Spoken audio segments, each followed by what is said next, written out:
Okay, now I see the record button. So we are here with Dr. Monty Nesbitt. He is one of our uh, fruit and nut specialists here locally on Texas A&M campus. Wealth of knowledge. You're going to enjoy this presentation so much. I'm not going to talk anymore, Monty. I'm going to let you have the floor. Please take breaks whenever you Okay. need to. I can help monitor the chat, and I've got a couple of things going on, meetings and things, but I am here working in the background. If you need anything, just shout out. And Okay. let's get going. All right. Good morning, everyone. I am Monty Nesbitt,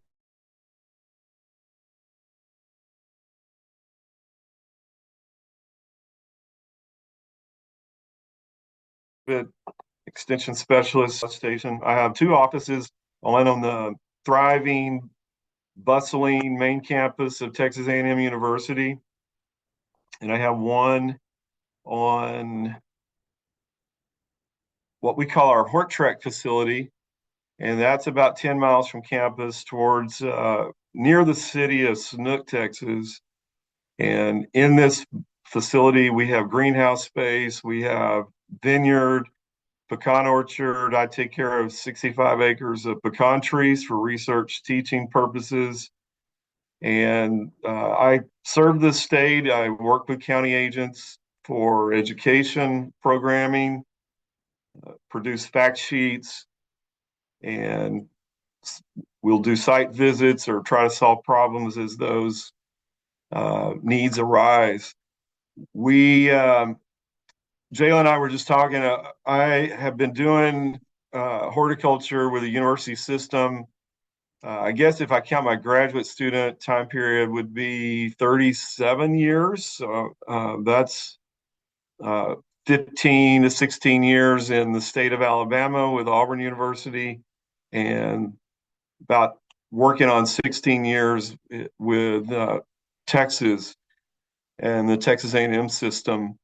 So a lot of academic experience and research, and but I personally am a fruit grower myself. My wife's from Gonzales County, and she grew up there. It's 2.5 hours from College Station. We were able to acquire some small amount of property near her parents and siblings, and so we to keep an ag exemption, and there's I could do a whole lecture on ag exemptions and some of the things that go into that.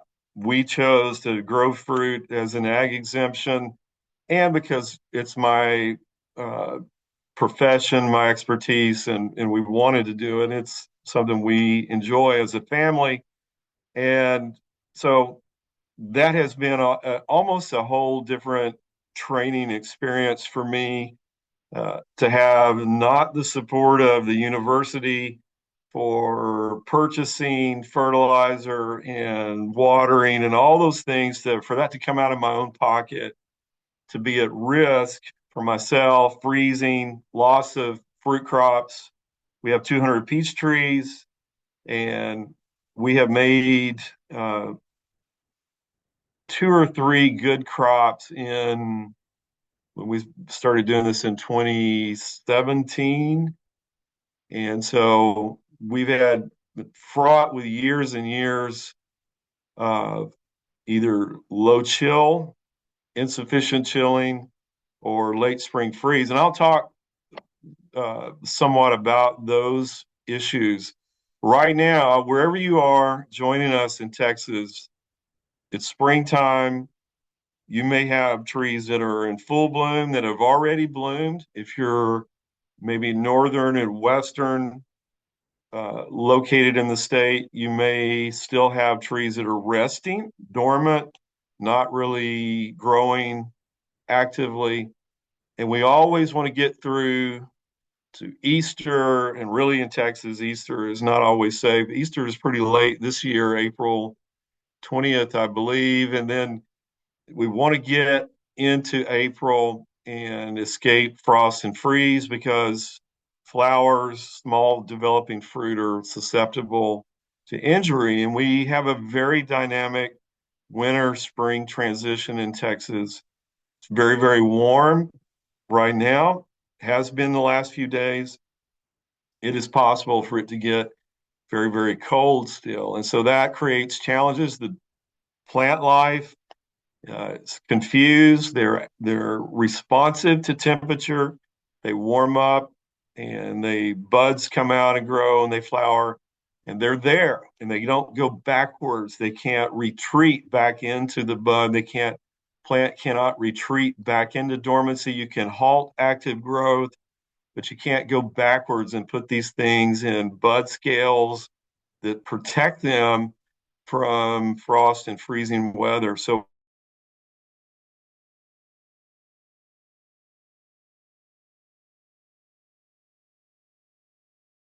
once they're out and growing, we're very, very vulnerable. Hey, we have a few crops that we produce well in Texas. Pecan, which is our state tree, citrus. We actually are one of the top producing states for those two crops. I guess we could include grapes as one of the crops that we grow in abundance in the state. But a lot of the other crops that we produce in Texas, fruit crops, our commercial contribution, uh, orchards dotted around the state that are actively growing these for to sell fruit to the public is very, very low. In some cases, almost non-existent. So we'll get into that. What I want to do is try to get you an overview of how to grow fruit and why growing fruit is where we want to start. So I have 6 reasons, and because we're talking about fruit, and pecan is also a fruit tree. I need to dispel that. The Master Gardener fruit chapter in your handbook, I think we decided to call that pecans and fruit because pecan is actually a fruit tree. It's the most abundant fruit tree that we have in the state. Yes, we call the seed of the pecan fruit a nut, and that's what we eat.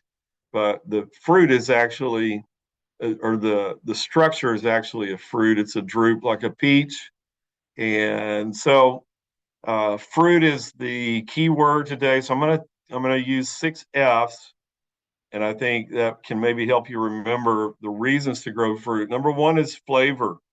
There is no question that the experience of eating fresh fruit, and maybe I could have freshness here in my list of F's, is unparalleled. When you buy it from a store and occasionally you get good, nice tasting blueberries, and there maybe be some nice apples that tend to be pretty reliable from a grocery store, but a lot of things like peaches and some of the berries and just don't hold up in terms of flavor as you can get when you grow it yourself. Fragrance, we could include here.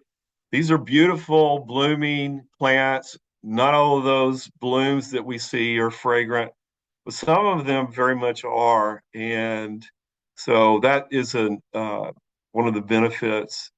Fitness, it involves you. Growing fruit very much is an active process from the standpoint of harvest. You're going to physically have to go out and remove it from the vine, the bush, or the tree.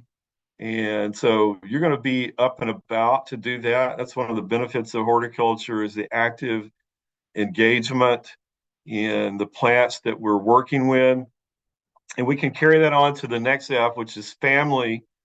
And this can be an enjoyable activity for you. I'm sure I'm speaking more to adults this morning, but you may have children, grandchildren, nieces, nephews, what have you. And there's a great teaching opportunity, a great family experience. I think my reason for being a fruit specialist today tracks back to family experience of fruit trees that my parents had, and just remembering that and the flavor and the experience of that and picking fruit with my parents. So that's a real big reason. Fauna, uh, if you're a person who likes for the birds to come close to the house, for possums and raccoons to come close to your house, then plant fruit trees close to your house because it's going to invite them. They're attracted. It's great food for the birds, the mammals, all those things that that need it and enjoy it just like we do. And there's a downside to that. We're going to have to compete with those things, and so, but it is a benefit we can include here. And then finally, finances, locally grown fruits, a saleable commodity. If you study population growth in the United States, certainly Texas rises to the top. We are a popular state for people to move from California or for up north or wherever that may be for a lot of different reasons. And people that maybe have are new to the state, and people that have uh, bought their first home, who grew up in Texas, who have a growing family, they like to get out and find what's around them, grown locally. And so fresh fruit is something that has commercial opportunity. And I will say, for those of you who want to take this into that commercial realm, we have additional educational support. We have a fruit conference that we do um, annually. We have an online main conference. We have a new fruit growers uh, workshop that we're going to do that we started last year, kind of split that off from the regular fruit conference. And that was in Fredericksburg last year. This year we're tentatively planning for that to be in Tarrant County in October. So we'll communicate that information. So if you want to know more about how to really do this profitably, uh, we have that support and education that we can offer. Home fruit, and that's the focus today, is what you can do yourself at home. And you tend to think of that having as being in an orchard, but or a vineyard, which is laid out and organized in rows and maybe looks formal in its design. But this could be plants that are integrated into the landscape that are pretty seamlessly placed around the home, integrated right into those with those plants that are there for beautification.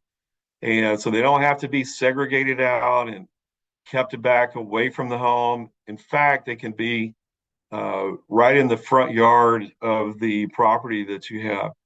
They may be grown in containers, and you may not have soil that's suitable for blueberries or any of the fruits that we're talking about today. You may have soil that's not uh, doesn't drain well. We'll talk about that. It may be heavy, dense, and so your best move is to plant it in a container. And then you may have property that has existing native or wild plants that are bearing fruit, and that's an opportunity for some of you. The picture on the right is my son in our property in Gonzales, and he's harvesting dewberries. This was during COVID, and we had plenty to do. If you have a peach orchard or any property, COVID actually was not a bad thing for us to stay there and have time that we didn't normally have to work on our property. And so now my son, he didn't think it was such a great experience to pick dewberries, but he did it nonetheless. And so that may be an opportunity that some of you have. We do have a number of different native Texas fruits that bear mention, and things like dewberries, native persimmons. Pecan actually is a native plant, so we can consider it as well as some of its hickory relatives. There are a number of grapes and the Mustang grapes, and there's a few muscadines maybe in East Texas, some of the plums, Mexican plums, flatwood plums, black walnuts. I was on a property recently doing a site visit, and a person who's thought his pecan tree was dormant and wondered what the black objects were underneath the tree turned out to be black walnuts. And those trees can look similar. The fruit obviously is very, very different. And then we get into everything from passion vine, pawpaws. We some folks in some of our more eastern counties They'd be growing pawpaws, which is native, mulberries, and the list goes on. Uh, these can't be found everywhere. Uh, they tend to be specialists and adapted to certain regions of the state, certain types of soil, certain needs for chilling, which we'll talk about also. But they represent as a group some very durable plants, and we frequently get asked the question, what can I grow that does not require a lot of inputs from me? And that list is probably going to start here. Uh,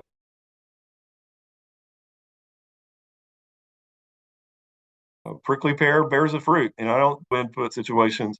I have prickly pear and Gonzalez. They make fruit. Occasionally, we get out with some gloves and pick some of those, and they take no help from me to be successful in bearing fruit. So you can be successful with the right fruit selected for your property.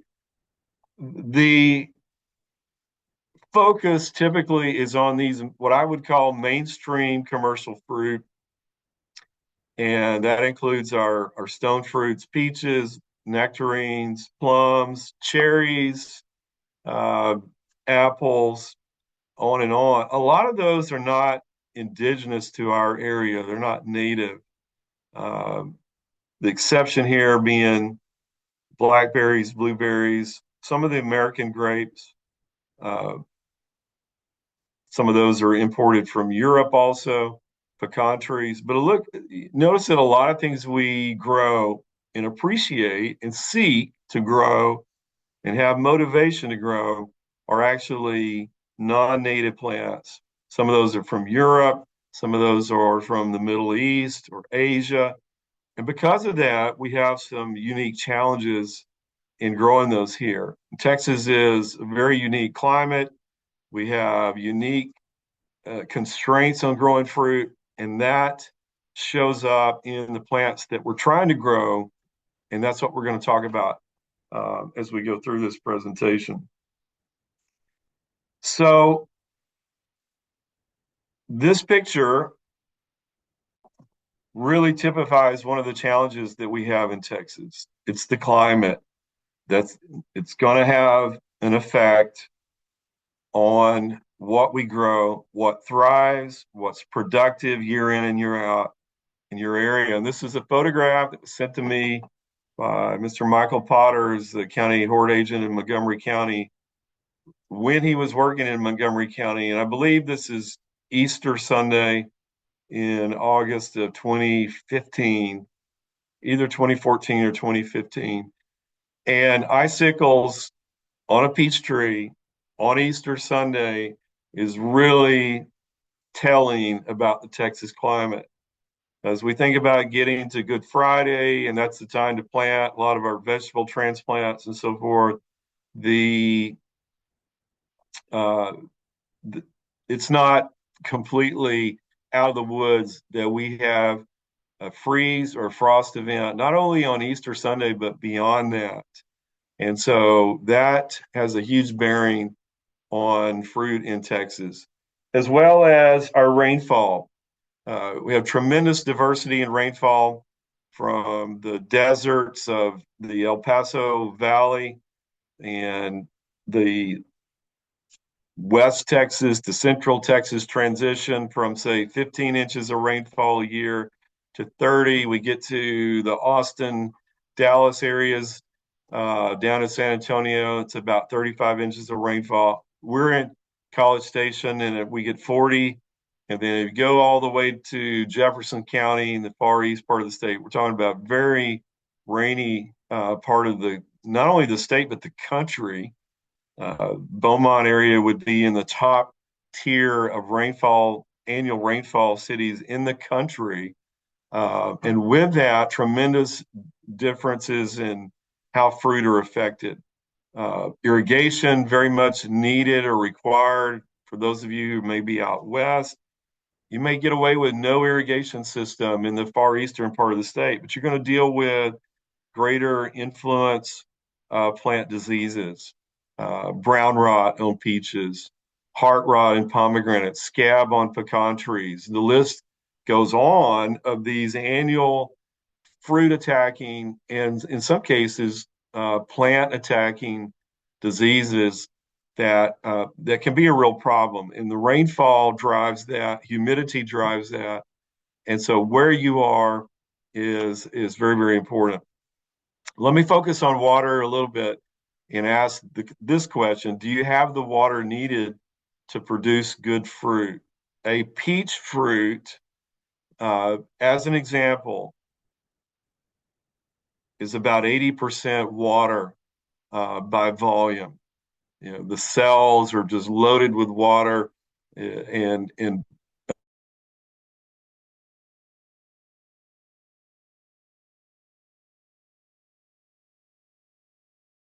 a peach fruit that does not have water will these fruits that we really need good water.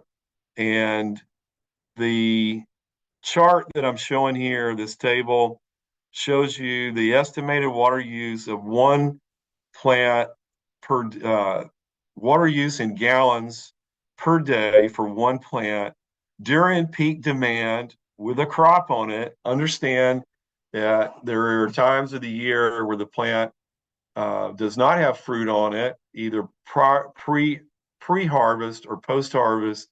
The water requirements can be a little bit lower. I wanted to show you with this table what the maximum is that you should build an irrigation system around or have an understanding about how many of these plants to plant on your property. And so if we space these, we carry out, let's say, in the middle of this group here are apples and pears that as they're mature and reach a 12-foot tall tree with a 12-foot limb spread on it is using 40 gallons of water a day to not only keep itself hydrated, but to produce the fruit on that tree. And if we planted those at 20 by 20 spacing, which is not uncommon, and that would put us at 108 trees per acre. If you fill up the acre, then we're looking at a need for water of 30,492 gallons per week. That sounds like a lot. It is a lot. It's a respectable amount of water to consider. Can I provide that? What happens if I don't provide that? Well, you're going to have impacts on the fruit quality, the quantity, impacts on the health of the tree, the longevity of the tree. There are a lot of consequences to not being able to provide adequate water to a plant that is going to flower and going to attempt to set fruit. And if it does set fruit, then that water requirement goes up. So I want you to be aware of that. And coincidentally, these numbers, as the plant is smaller, you should be able to, you should be mathematically understandable that we could plant more of those per acre. The number of plants per acre would go up. The lowest one on here is a pecan tree, which if we plant those 40 by 40, which is a moderate spacing, we could argue for greater spacing than that, 27 trees per acre, 28,000 gallons per week, an acre inch of water. If we get a rainfall equal to an inch of water, the volume of water collected over an acre is a standard 27,152 gallons of water over that acre.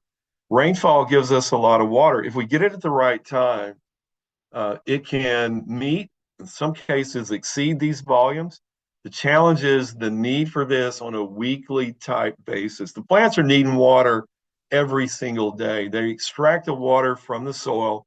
Soil has some capability to store water, but the volume of water that they need to do well is a daily, weekly thing. We think of this typically as humans in daily, weekly type allotments. And I want you to have this understanding that there is a significant amount of water that is needed because unlike simple, strictly ornamental plants, we're growing plants with fruit structures on them, and those fruit structures may be, as I mentioned, 80% water by volume.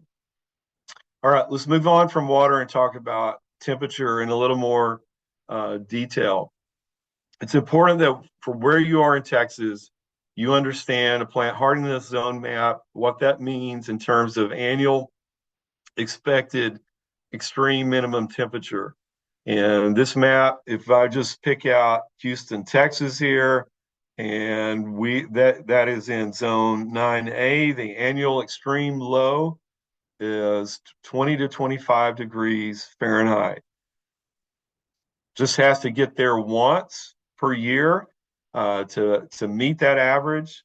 Doesn't happen every year. Our averages tend to be made up of a lot of variable low temperatures annually, but we got to that or right at that for this past winter for sure. And in some years, it'll go lower than that. So, what you can grow and what will survive there, you need to understand what the critical temperature is for these plants because some of them are coming from a Mediterranean climate, like an olive tree, and those are not going to survive very long if we move those to, say, Dallas, Fort Worth, where the low temperature is going to be more like 10 degrees, but that's about all that an olive tree can withstand. But an olive tree will survive in Houston or down in the lower Rio Grande Valley just fine, and until those extreme winter temperatures sometimes go lower than what the hardiness zone suggests. The hardiness zone is an indicator of potential and averages, but it doesn't account for the extremes that we sometimes see. So be aware of this, and that may drive your selection. If you're not prepared to cover a citrus tree or wrap the trunk to prevent it from freezing, then you may need to move on to something that goes dormant and has that dormancy mechanism to survive extreme winter temperatures. So that brings us to dormancy, and many of our temperate climate fruits, apples, pears, plums, peaches, go dormant. That's how they do survive the winter. When and how well they bloom in the spring is affected by something called chilling. A chill hour is 1 hour of time with the air temperature below 45 degrees Fahrenheit. And so, what chilling does, buds that are dormant, that are resting up and down a stem, are sensitive to changes in air temperature. They perceive that, they experience that, and that affects hormone levels within those resting structures. And after a certain amount of chilling, it will reduce some of the bud inhibitors, and thus, when it warms up to a temperature that's warm enough to activate growth, then you will have commencement of growth or bud break. And so these chill hours have been calculated for some of the fruit plants that we grow, some of these commercial fruit crops. And those chill hours typically begin in the fall of the year. Uh, I would say Thanksgiving, if not a week or two before Thanksgiving, is a target time to begin calculating chill hours. And then when it gets warm in late winter, those become less effective. So the time period is typically, we could say, mid-November to mid-February. And if we don't get enough chilling, then there are some negative consequences. This picture in the lower right shows a peach tree that has very straggly, erratic leaf development on that plant. And you might look at that and say, well, this plant's not growing well, I need to fertilize it. And when in fact, the chill hours that this plant was bred and developed to need did not get that in this particular winter from November to February. And thus it's going to not have the fruit, the quality of the fruit, the quantity of the fruit in this particular growing season. If we have a series of winters with insufficient chilling, the plant can become unthrifty enough that other stresses, heat, drought, pests, can accelerate its demise. So insufficient chilling is a problem.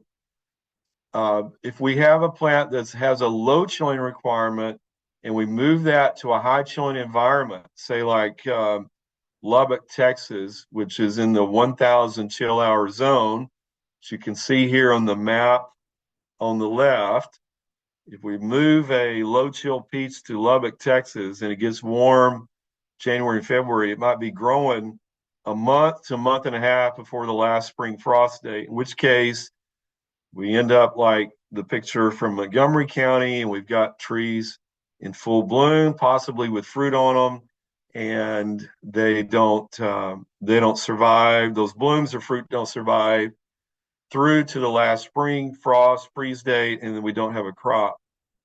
So our job as fruit growers is to select the appropriate plants that either don't have a chilling requirement. We have some that don't really have a true chilling requirement. Grapes, figs. We don't really work with chilling hour numbers. They have more of an eco dormancy and they respond to a certain number of hours of warming. We have plants that have a chilling requirement, but it's very, very low, but they have a really high heat requirement, like a pecan tree. So they're not as affected by chilling, and they simply wait until a lot of heat has transpired. So pecan trees are typically late to bloom out, bud out, and bloom out in the springtime. But we do have those that you need to know the chilling requirement. Typically, that's going to be listed in a variety description in a nursery catalog. So if it goes dormant, the message is find out if it has a chilling requirement and make sure that that's about 150 hours above or below your average, which is going to give you the best performance year in and year out. Typically, we have extremes in chilling, just like we have extreme winter freeze events. And in other words, we have years where the chilling is very, very high or very, very low for a particular region in Texas. So it's not always uh, an ironclad, fail-safe thing, but you do want to make some good selection decisions based on chilling requirement for your area. Some other factors about fruit that you need to understand is that we are a very hot state. In the last couple of years, 2023 and 2024, just tremendous occurrence of 100 degree temperatures. And it's a known biological thing that as you get above 90 degrees, there's certain plants that struggle with that amount of heat. And a raspberry, for example, is an example of one. Sometimes it's the plant, raspberries, hazelnuts. People sometimes get interested in growing hazelnuts in Texas. They're grown in Washington and Oregon, where there's a more moderate summer climate than what we have in July and August of Texas. And this 90-degree threshold is is important for a number of plants, and that restricts some of those fruit producing plants that we attempt to grow in Texas. Sometimes the plant is fine, like a pomegranate, grows really, really well, does not mind the heat at all, but the fruit is really, really blistered, damaged, injured by heat and sun scald, intense heat. And so we see that on pomegranate fruit. So uh, that the combination of chilling, late spring frost freeze, erratic, extreme low winter temperatures, rainfall, humidity, diseases, high temperature limits what we grow successfully from a fruit perspective. And so this is kind of a cheat sheet that I have, a table that and we'll get questions. And if you're a master gardener working in a particular county in the state of Texas, you may be approached by a homeowner that simply wants to grow pistachios. Maybe pistachios their favorite nut, and they would love to grow pistachios in their home or on their property. And so pistachio has a high chill requirement, would have to be in the far desert areas of the state because of its need for dry conditions at harvest, and has typically 800 to 1,000 hours of chilling. So that kind of restricts it. There's been some efforts to grow pistachios in El Paso County, but it's never really even been that successful there. So without reading all these and going into all these, just know that either it's too hot, it's too cold, there's not a long enough growing season, there's severe disease problems, rainfall, because we don't typically have a dry season, wet season in Texas like they do in parts of California uh, or Washington. We have simply damage from rainfall occurring on cherries at the wrong time. So that brings us to what you want to know today. What can I grow? What are the fruit crops that are important? And so we're going to go into that. And what I do with this for you to have an understanding of the difficulty, even within the list that I'm going to give you, we're going to work through this morning. Um, there are difficulties. And because of the difficulties, attempts to grow these on a farm are very, very challenging. And so we don't have a lot of farm acreage or commercial acreage of certain fruit crops we'll talk about today. So I'm going to present these fruits in order of greatest acreage in Texas to the least acreage in Texas.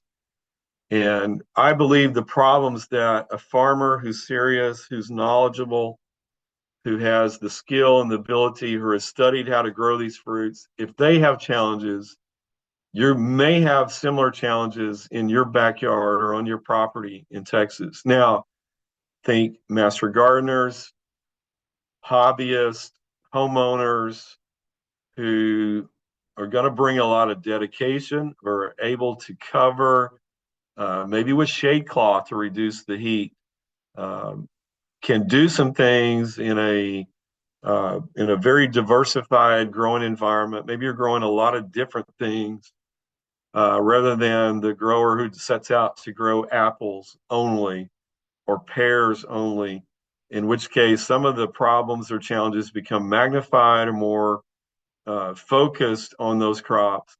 So I do think there are some differences, but I think it's at least worth the conversation to know what we grow the most of, what we grow the least of in the state of Texas.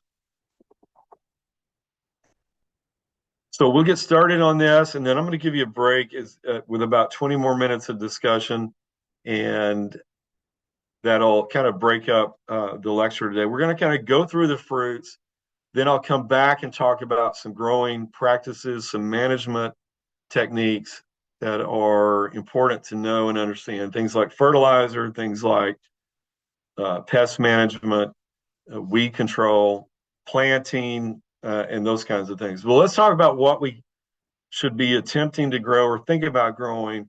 And again, let's start with the most abundant in Texas, and that's hands down pecan tree. We don't have anything that approaches the acreage, farm acreage that's reported in Texas as we do pecan trees. So 82,000 acres of pecan trees in the state of Texas. It's our state tree. It's native here. It was here before we were here. And as people, and so it has the adaptation to the climate, to a lot of our soil diversity, uh, can survive uh, the rigors, the stresses of growing in Texas. Rarely is it damaged by spring frost. Now, I've seen that happen, and I've seen that happen since I moved back to Texas in 2010. I think 2011, there was a really late spring freeze that damaged not only pecan trees, but mesquite trees in Texas. Those are some of the latest spring emerging trees in the state. So it is possible, but doesn't happen very often. It grows fast. It's a hardwood tree, very durable. We could argue that it has a lot of limb breakage and is susceptible to lightning and hardwood rot over time. But in its young life, it's very fast growing and durable and makes great shade. The fruit, and we talked about it earlier, the fruit is a drupe. The edible portion's a nut. The nuts perish very slowly. You can set those in your on your kitchen counter for as much as 120 days at room temperature, and they will be just fine as far as eating. Uh, Anyone can sell pecans. So if you're looking for something that there is a market for established, anybody, any quantity can sell pecans, tracks wildlife. And so it has a lot of positives, great shade. Uh, the negatives are that it's slow to begin bearing. So you're going to wait and wait and wait some more for a pecan tree to start producing after you plant one. A lot of water requirement, 2 acre inches per week. Um, it is what we recommend in commercial orchards. These are large size trees. They will shade out your backyard and not maybe preclude you having other things around them because of the shade that they can bring. You may like the shade and want the shade, and so that's the benefit.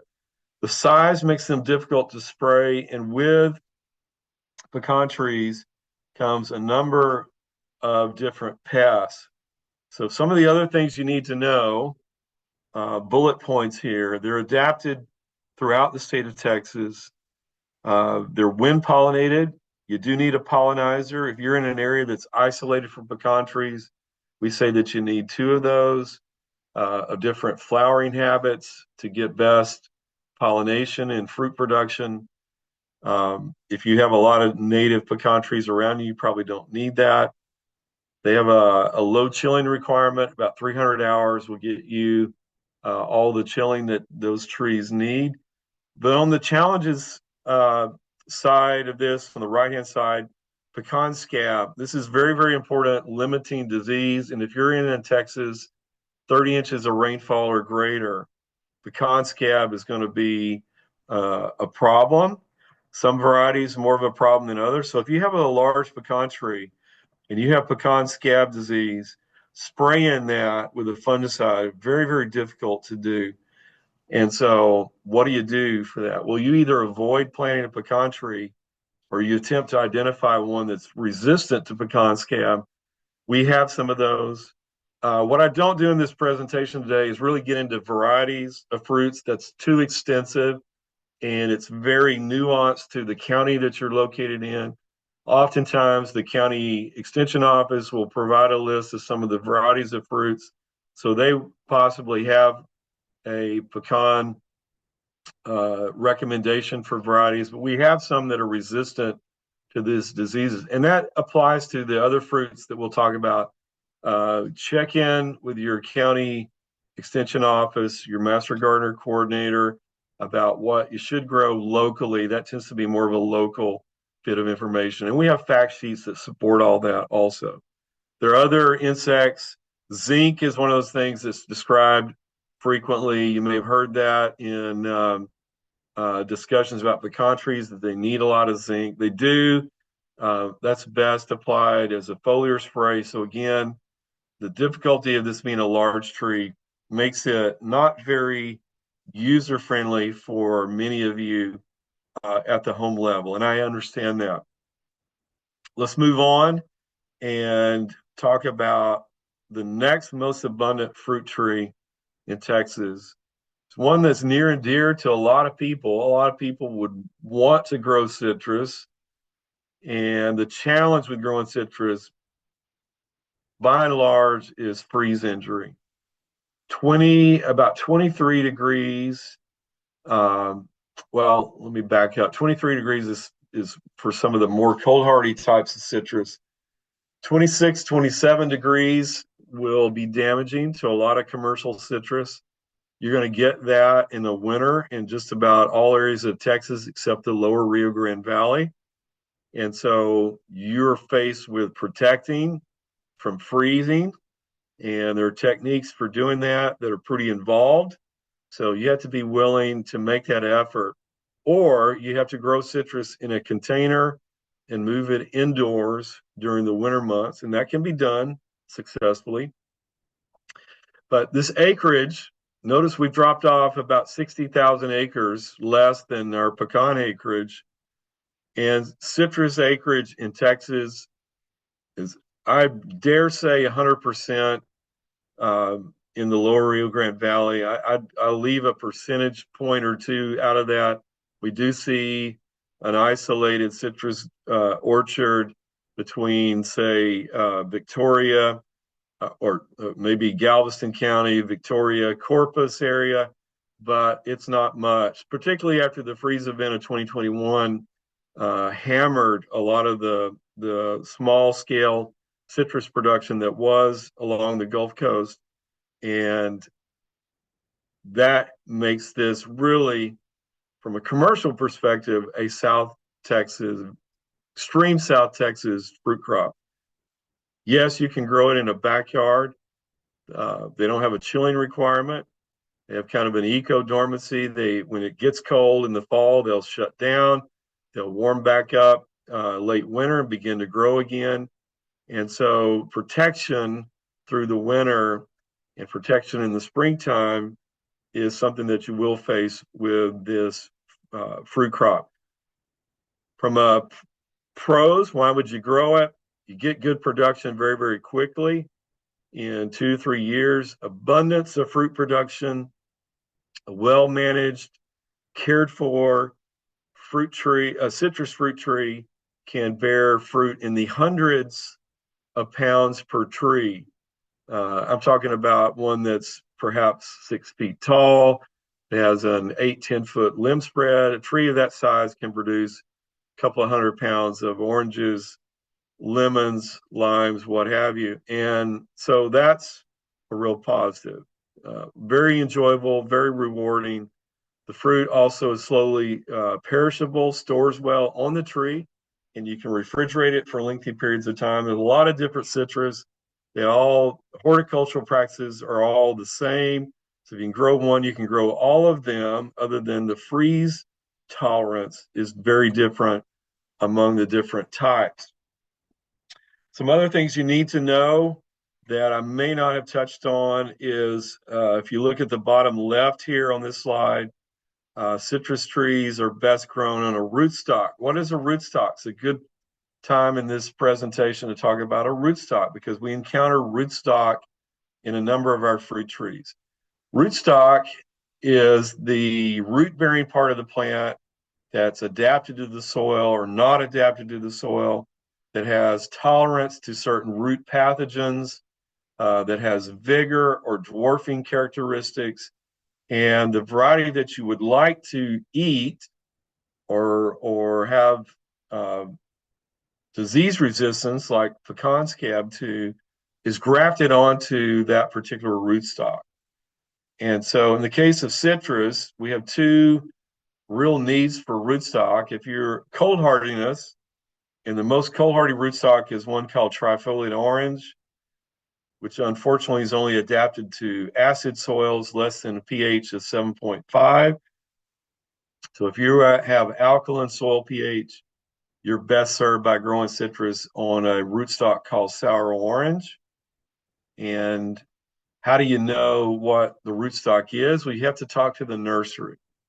Nurseries know, and I would say if you're buying from a retail establishment that doesn't know, you ask them to find out from the nursery they bought the plant material from on what the rootstock is, and that can be found out. Rootstock should be a second tag on a nursery plant where you know that the variety is, for example, a Meyer lemon, but the rootstock is sour orange or trifoliate orange. But the nursery industries don't do that.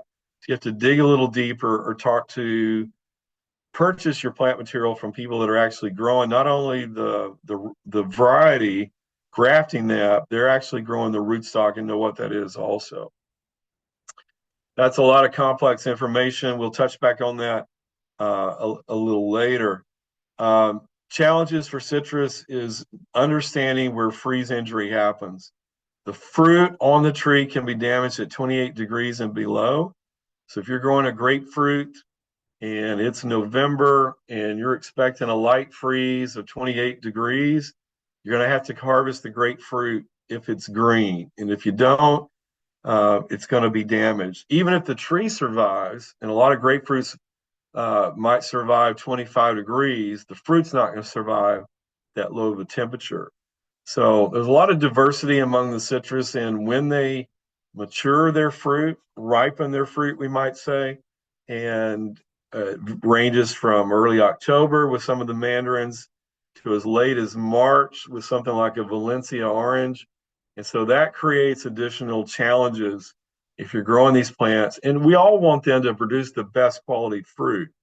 Who wants to harvest an orange before it's really developed that tree ripe flavor? None of us. And so it's important to understand the differences, varietal differences in freeze tolerance and when that fruit actually matures. There are a lot of nuisance pests with citrus. I won't go into those, but be aware that these will come with some plant protection. Plant protection is either protecting that plant under a screen structure or spraying it with an insecticide, fungicide, etc. And so some of these fruit trees have more pest challenges than others, and citrus has a pretty high abundance of nuisance pests that you will contend with on an annual basis. Let's move on. The third most abundant fruit crop, and the acreage has gone up from what I'm showing here, more like 10,000 acres of grapes, largely wine grapes. We have a few efforts to grow table grapes in Texas, not much commercially. Most of the commercial farm acreage is for wine, growing wine grapes to be pressed and fermented. And but that makes it the third most abundant fruit crop. As far as pros and cons, a lot of different varieties of grapes, varietals, they're commonly called, for winemaking. If you simply want table grapes to eat, or if your interest is grape, unfermented grape juice, jam, jelly, etc. There are a lot of things to choose from. They don't have a chill requirement. They live a long, long time. They can be used in arbors or trellises. Those can be very interesting plant forms to have in a landscape. And so several benefits there. On the cons, having a trellis requiring the training that goes into that can be somewhat elaborate. Some serious disease problems, one called Pierce's disease, that can be fatal on those plant grapevines that are susceptible to Pierce's disease. And then in the more rainy areas of the Gulf Coast, East Texas, you contend with, in rainy years, problems like black rot, which is a fungal disease that will cause uh, actual rotting, as the name implies, shriveling of the grapes on the vine. Midsummer, you lose the whole crop if you're not spraying that with a fungicide. Other things you need to know, you can grow grapes that we grow them from the lower Rio Grande Valley to the high plains, East Texas to West Texas. A lot of success just in the geographic distribution of grapes in Texas. They're wind pollinizer. They're wind pollinated. They don't really require a pollinizer in most cases. Chilling hour is not an issue. Well-drained soils typically. The pH may affect the rootstock. There are rootstocks that are more superior for soil pH. So here again, the rootstock discussion is valid consideration. The insects, diseases, I list one here uh, for the first time that's worth discussing uh, at this point, and that is cotton root rot that can be damaging to grapes. There are some that are more tolerant or resistant. What is cotton root rot? Well, the name would imply that it has something to do with cotton, that it might be caused by cotton. Cotton certainly was where we found out about cotton root rot when cotton was the most abundant plant that Texas was growing in the late 1800s. Uh, it is a soil-borne, natural, native, indigenous pathogen in most soils in the mid to southern parts of the state and south. preferring high pH soils. So it tails off to be a problem in East Texas, it tails off to be less of a problem in North Texas due to the soils being cooler. But so anywhere from, say, Dallas, Fort Worth, and south, where you have alkaline soils, this pathogen is a risk, and it is hard to deal with, hard to control, and it will flat out kill plants, including grapevines. Even a pecan tree, it's not a real serious problem on pecan trees. Apples, it's a real serious problem, and it is a problem on grapes, which is why it's listed here. All right, peaches, one that I grow personally. I have about 200 peach trees in Gonzales County, and for this reason, I'll spend a little more time on peaches. It's a real important fruit crop in the state. What I'm going to do though, 9:55, a couple minutes before 10 a.m., and we've already kind of thrown a lot of information at you. Let you step back, take a break. We'll take about 12 minutes. I'd like to get back about 10 after 10. And if you have questions and you're sitting here waiting for me to start talking again, type those in the chat. We'll look at the chat for questions, try to deal with those as we can through the presentation, and certainly as we get through the formal material, we'll deal with your questions then. But I'll see if we can open it up for some questions about 10 minutes after 10.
Okay, so I am back and we're going to get started talking here in just a couple minutes. We've had one question about olive trees and whether shedding their leaves is natural or not. It's definitely not natural for them to shed their leaves.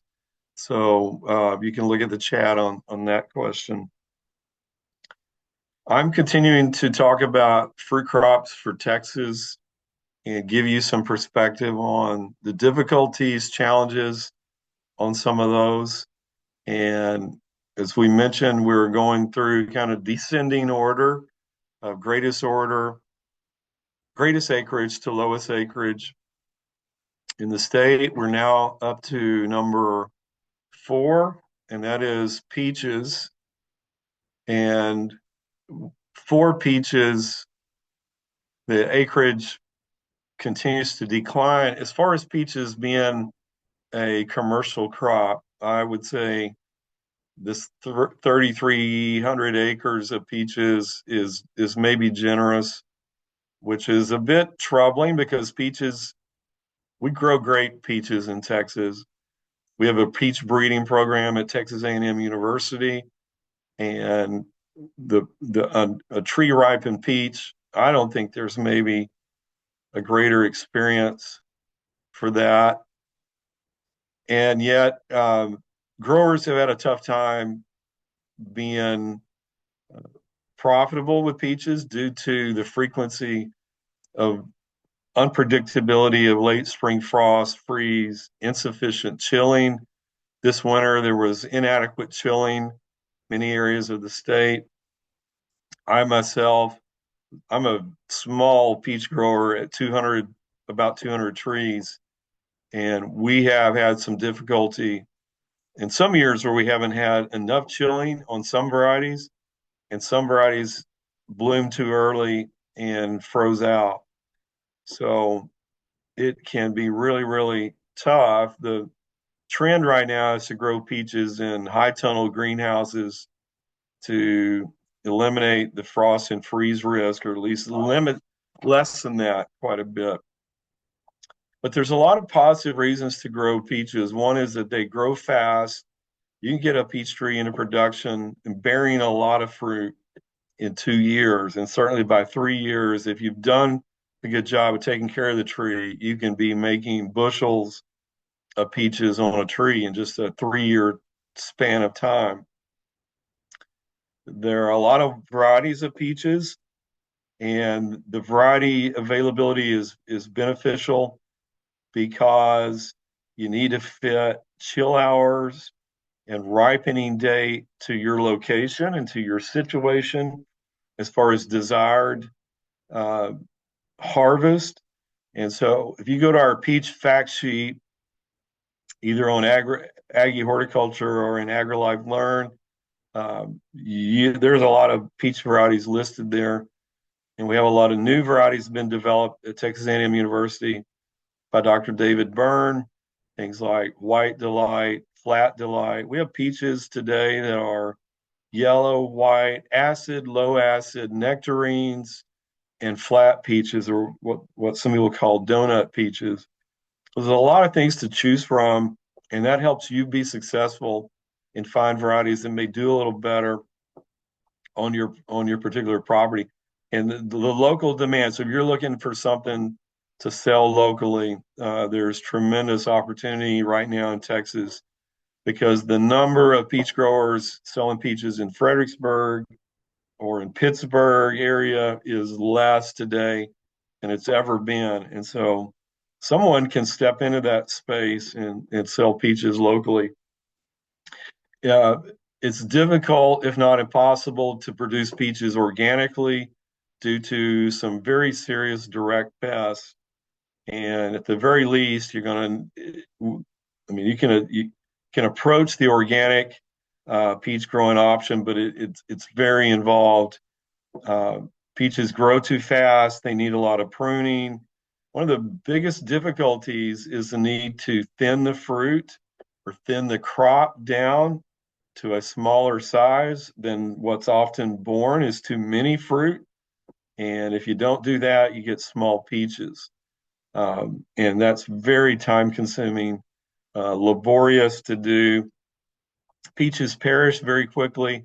So if you're picking a tree ripe peach, you need to put that in the hands of the consumer uh, that day, if not within a couple of days.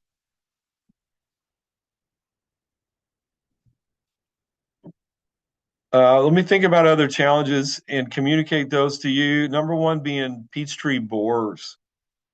These peach trees, the life of a peach tree is going to be shortened if they're not protected from borers. And borers are a widespread problem in Texas on peaches. A couple of different types of borers. They attack the trunk, the upper scaffold limbs, and you will be looking for new peach trees if you're not making uh, an attempt to protect those. And that involves spraying with an insecticide, maybe using some insect mesh cloth, wrapping the lower trunk at the very least. So that's a difficult one. Brown rot is a fungus that causes the fruit to decay very rapidly. Plum curculio is an insect that will cause your fruit crop to drop. It's the cause of having peaches that have, quote, worms in them or larvae from curculios eating their way through the fruit. Uh, Thinning is difficult, time consuming, and so other things you need to know would be the correct rootstock. Again, rootstock shows up as an important selection criteria. You have acid soils and sandy soils. Understand that nematodes, microscopic roundworms in the soil that attack and lay eggs in the roots, causing uh, root knot problem is something you can help by the right rootstock. And so Nemagard is a nematode resistant rootstock. If you're in alkaline soils, Nemagard does not do well. And so you would need an alkaline soil tolerant rootstock like Lovell or Halford. Uh, you don't need pollinizer with peaches. And let me talk about pollinizer in this whole discussion because it's going to become more of an issue. When we say a plant doesn't need a pollinizer, that means that it is self fruitful, that the plant either has a complete flower or has an easy time getting pollen to the flower uh, and does not need cross pollination. Um, if we say the plant, the crop you're trying to grow needs a pollinizer, then you have to have a second variety with a little bit different pollen genetics, and that's not needed in peaches. So the beauty of a peach is you plant one, you get abundance of fruit, and that's okay. Plums, another stone fruit, one that I'm not going to deal with a whole lot here, do need a pollinizer. Apricots don't need a pollinizer. Plums do. Peaches don't need a pollinizer. So within the stone fruits, there's some diversity here with regards to pollinizer. You need to investigate that. And that tends to show up in our fact sheets that are very specific for these fruit. Now, moving on, the next one that we want to talk about are olives. We had a question about olives in the chat, and the question to me indicated that this particular olive grower has some damage from the past freeze.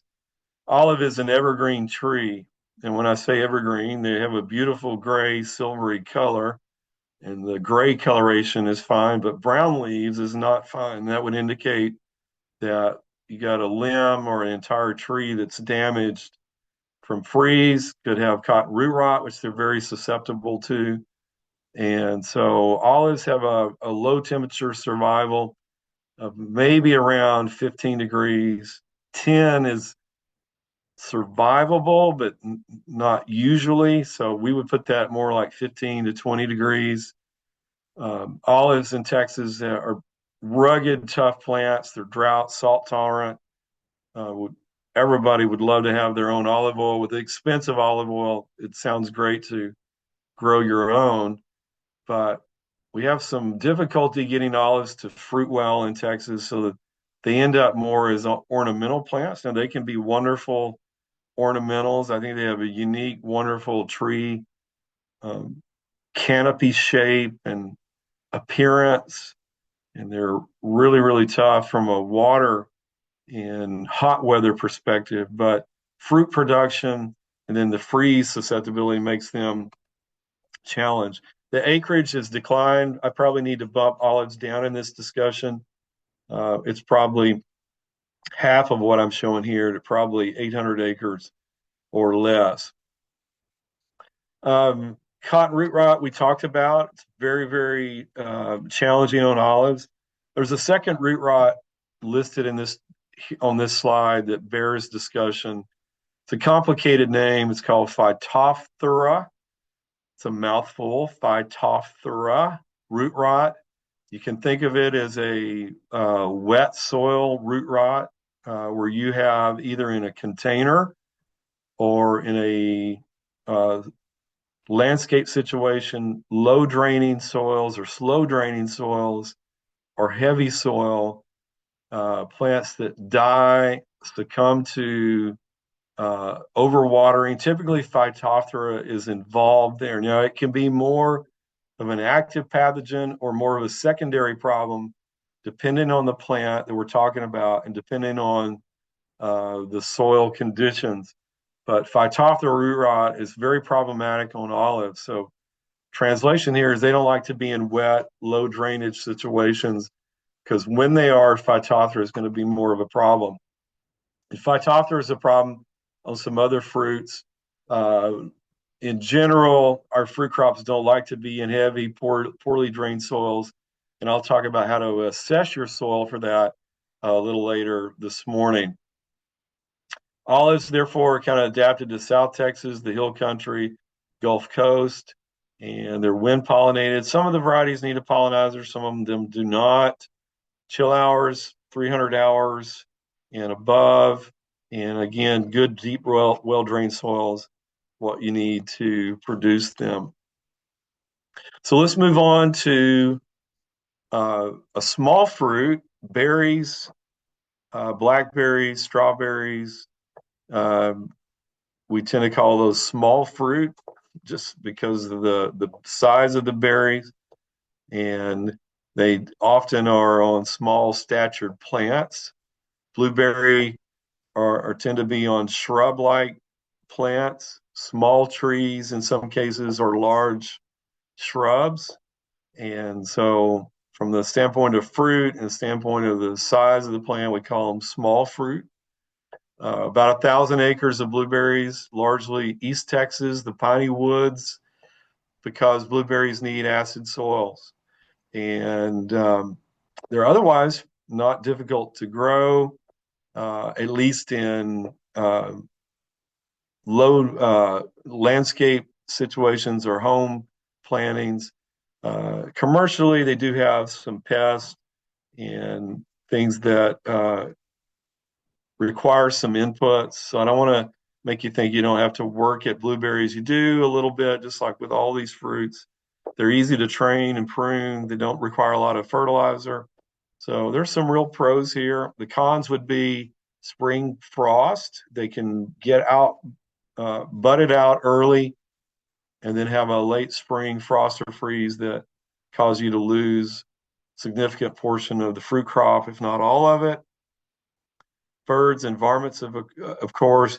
Blueberries require cross pollination, most of them, that is, and that can be a challenge.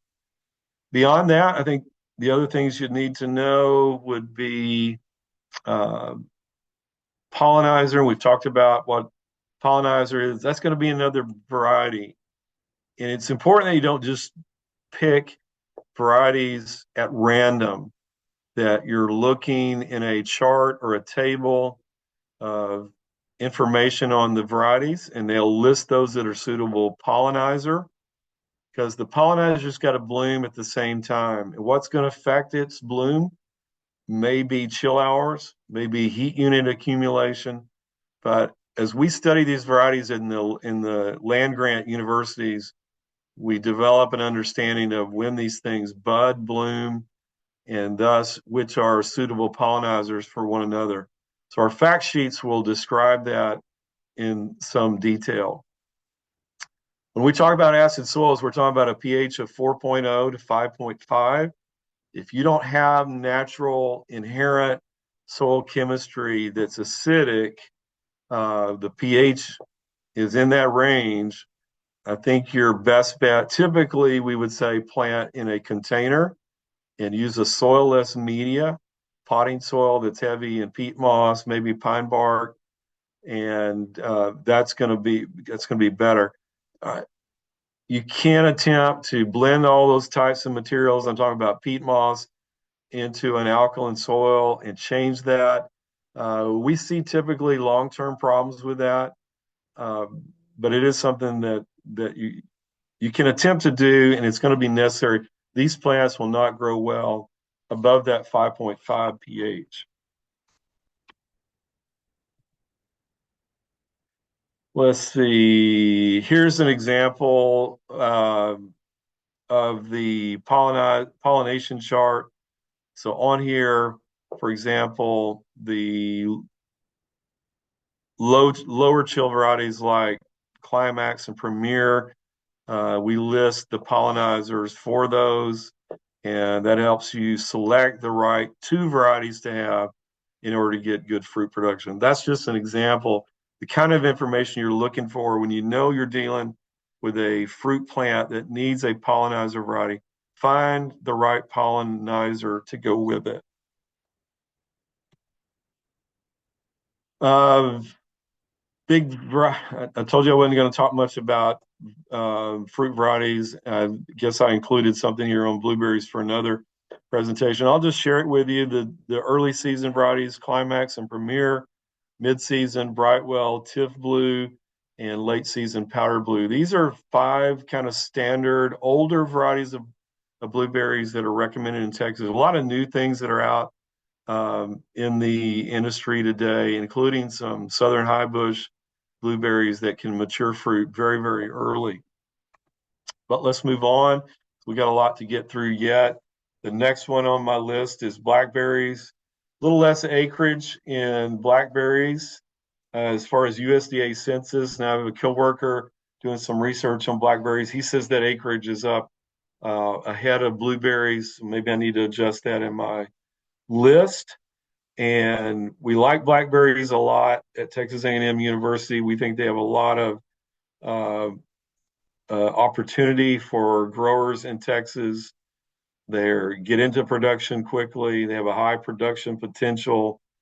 Really lend themselves to pick your own marketing, and we stress pick your own marketing because hiring laborers to pick for you can be both difficult to find and expensive. But there's a lot of folks that like the experience of going and harvesting their own fruit. And if you don't mind interacting with the public, uh, pick your own harvesting of blackberries is something that's very, very doable. Uh, Pretty consistent fruit production with blackberries. On the cons, they're highly perishable, tedious to hand pick.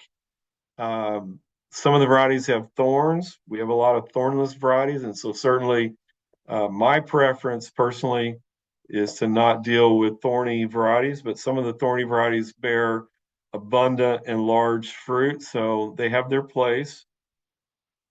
The moderate amount of pests and diseases to contend with on blackberries, don't think that they're free of problems. There will be a little bit of spraying, prevention of pests and diseases that goes with these. We have an increasing problem with viruses on blackberries causing fruit deformation, small, not very well developed blackberries. We don't have great answers on viral problems on blackberries.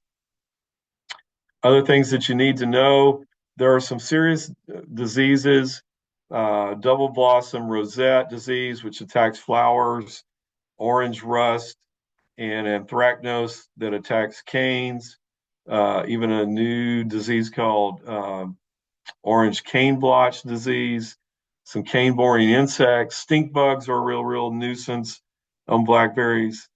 Uh, there are insect and wind pollinated. There's no need for a pollinizer. It's a modest amount of chilling requirement that varies by variety, so make sure you look into that. Deep, well-drained soils. There's no rootstock, so they're pretty simple from the standpoint of plant selection. Next on my list would be pears, and we're really notice we started at 86,000 acres. We're down to less than 500 acres statewide of commercial pears in the state of Texas. So where do you find where do the pears that we see in the grocery store come from? Oregon, number one, Washington, number two. They have the right climate for the pears that a lot of people like to eat, which are things like Bartlett and Anjou and uh, some of the others. We have a problem with pears in Texas. It's called fire blight disease. It's the number one con I have in my table. Fire blight is very difficult. It will kill entire trees. So we have to seek out fire blight disease resistance in the varieties that we choose. What we're typically growing in Texas are hybrid pears of European and Asian species, and those come with maybe not as much flavor as you get from things like Bartlett in the grocery store. And nevertheless, we can grow pears with the right varieties, those that are fire blight resistant. Other negative challenges with pears would be spring frost. They're very early blooming. We have an abundance of pear blooms here at Texas A&M right now. Varmints love them. I've had people tell me again and again that they're waiting for their pears to ripen. They don't ripen well off the tree. And if you let them try to let them tree ripen, the varmints typically will beat you to them. So why grow a pear? On the positive side, they're very durable. They can be long-lived. They take a lot of neglect. In fact, fire blight actually is less of a problem if you don't fertilize, if you don't do a lot of pruning. And for that reason, durability is important in Texas. We don't have it in all of these fruits. So you establish these and they can live in a landscape and be a contributor over time. We think that's a real benefit. Um, Other things that you need to know, you do need good cross-pollination. So there's a pollinizer that's required. And again, seek out in variety information the appropriate pollinizer to partner with the first variety that you're choosing to grow. Uh, Acid soils, and most people are going to find pears that are growing on Pyrus caloriana rootstock. It's kind of the Bradford pear rootstock. It's an ornamental pear. Uh, we do see better performance of pears in alkaline soil situations using a different species of pear called Pyrus betulifolia. So be aware of that. I think everything else here we touched on. How do you control fire blight? I'll throw that out since it's valuable and this is the right time to be thinking about it. Fire blight invades the blooms on a pear tree. They're blooming right now in many locations, and it is a bacteria. If you use an antibacterial product like streptomycin, spray that, make a series of sprays during blooming that can help. Otherwise, prune out infected limbs. Make sure you're not spreading it with your pruners, using Lysol or bleach or something between cuts. So that's a very tedious thing to keep in mind. You can sometimes make it worse with pruning. Pruning makes it worse secondarily by encouraging vigorous growth. The wrong making the wrong cuts. If you make a lot of heading back cuts or hedging cuts, pear tree, you're going to induce a lot of vigorous growth. That's going to be very susceptible to fire blight and set you up for more problems. So the third leg there of the triangle for fire blight prevention is not much fertilizer. In fact, probably no nitrogen containing fertilizers might be the best approach, um, just because nitrogen stimulates vegetation, stimulates stem and shoot growth, and that's where you get soft succulent growth is very susceptible to fire blight disease in rainy, warm years. So if you're in the eastern parts of the state, Gulf Coast area, South Texas, and it's warm and humid and rainy, fire blight is going to be at its worst in those conditions. From there, I'll move on to apples. Apple acreage is again very, very low. It's low because the high susceptibility to cotton root rot, which is the number one con I'm listing here on apples. There have been a lot of attempts to grow apples commercially in Texas. Those have largely failed due to cotton root rot. It's just really, really difficult to control due to their high susceptibility. They can uh, get away from, I should say, the cotton root rot on the high plains of Texas. So Lubbock, Amarillo, Canadian Texas, that's where we have some apple production. That's pretty darn far north. Um, some of the apples have high chill requirement, and there's a lot of varieties that will chill well in the high plains in the panhandle of Texas. So right now, that tends to be the focus for apples is up in the panhandle area. The rest of us are going to need to look for lower chill varieties, especially if you get down into College Station, the Gulf Coast, South Texas. You're going to need a low chill apple variety like Anna, which only requires about 300 hours. Apples are also have some disease problems. They have fire blight. They suffer from fire blight, not as with not the same prevalence as pears do. There's some insects like oriental fruit moth. So we get a combination of some annual uh, foliage pests, diseases, fruit pests and diseases, the root rot. They're susceptible to a form of Phytophthora root rot called collar rot. And so combination here is that apples tend to be kind of a challenging fruit crop for many people in Texas. If you're looking for something that's a low input fruit crop, apple is not the one to choose. You can't, there are some dwarf apple rootstocks. The dwarfing comes in from the rootstock variety. So if you're wanting a patio plant, something that can grow on a trellis, espalier, container grown, maybe a semi-dwarf or dwarf rootstock is what you need for the variety that you need to grow.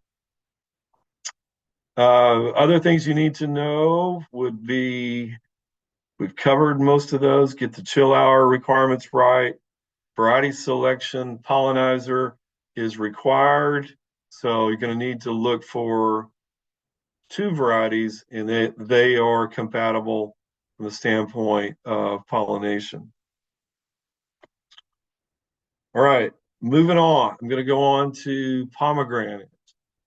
Pomegranate is a rugged, tough plant. I have pomegranates in Gonzales County, a few. They don't make a lot of fruit for me, but they are a real tough, resilient plant. And in Gonzales County, like many areas of Texas, it gets real hot, it gets real dry in the summer. And my pomegranates make it, once they're established, they make it without very much help. So drought tolerance can be really, really important to some of you. We have difficulties producing the beautiful pomegranates like you see here. And I think the picture I showing here on the upper left was taken at our lab in Fredericksburg, um, and from hill country westward, where it's drier. It's going to be where you get a little better fruit production. There's a heart rot. It's a number one con we have listed in this. Sunburn, number two con on my list. And we see a little less of this as we get further west. And if we're able to maybe shade these plants um, from intense sunlight um, on the fruit. Now, it's important that you don't shade a pomegranate when it's blooming because they don't set fruit in shady conditions. But once they have fruit, you can either put a paper bag over the fruit or shade the plant and reduce the sunlight intensity and maybe have less problems with sunburn or sun scald. The heart rot is more of a problem in rainy, humid conditions. So East Texas, the Gulf Coast, we see pretty frequent problem with heart rot. It's just a rotting decay of the arils inside the fruit. They'll kind of turn brown to black, and that's a real negative. Uh, a lot of people are not fans of pomegranates. They're kind of clumsy to eat. The arils can have a fairly, in some varieties, have a fairly woody seed, and that makes them a little difficult to eat. I have a pomegranate press that my wife got me as a gift, and she found it at a thrift store, and it's made in Pakistan, the Middle East, uh, where pomegranates are extremely popular. They press them, they just juice them, and it's an amazing experience to press your own pomegranate juice. The Palm Wonderful juice is also pretty nice, and it's pretty expensive. So pomegranates are a nice fruit, one that we see the yields not be very high. So down here in my table on cons, I have listed low yields, and we know people that have kind of given up on these plants in their entirety due to just lack of fruit production. That's a pretty common problem. Um, a little bit, these flowers on pomegranates are quite large and showy.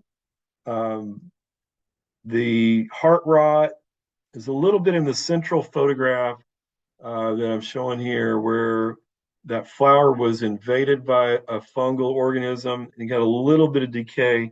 In this particular case, it's not really bad, but that's how the heart rot enters the fruit. It infects the bloom, and then that opens it to internal infection, and these arils become rotted or decayed. The far right is just a photograph of one of my pomegranates outside my gate, my property in Gonzales, doing just fine, absolutely no water. And I think that's a 2023 picture when it was extremely dry and hot during the summer that year.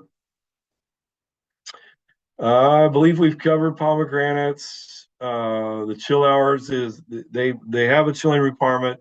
It's very low. Think we've covered the basics here on pomegranates. Let's move on to persimmons.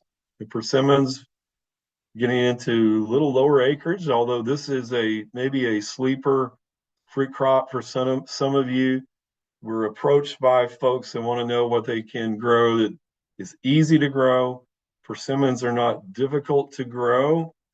At least historically, they've not been difficult to grow. I have a coworker, Dr. Tim Hartman, who's growing some Asian persimmons here at our Hort Truck facility. He's had a real difficult time with some boring wood borers. I think a flat-headed species of borer on persimmons that's been difficult. And he says we may have to rethink the low input requirements on these plants. We're still trying to figure out that problem. Uh, Historically, they've had few pest problems, been easy to grow. Um, The fruit for Americans, a lot of Americans are maybe somewhat unfamiliar with persimmon fruit. I shop at HEB most of the time, and I do see persimmons. Um, they're fall harvest fruit, and the fall of the year, you can see a few of these show up in the supermarkets. Pretty mild flavor and sweet.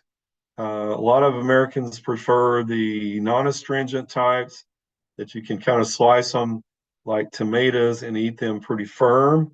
Uh, the astringent varieties are really, really sour or acid or astringent. They have to get really, really ripe for you to be able to eat them.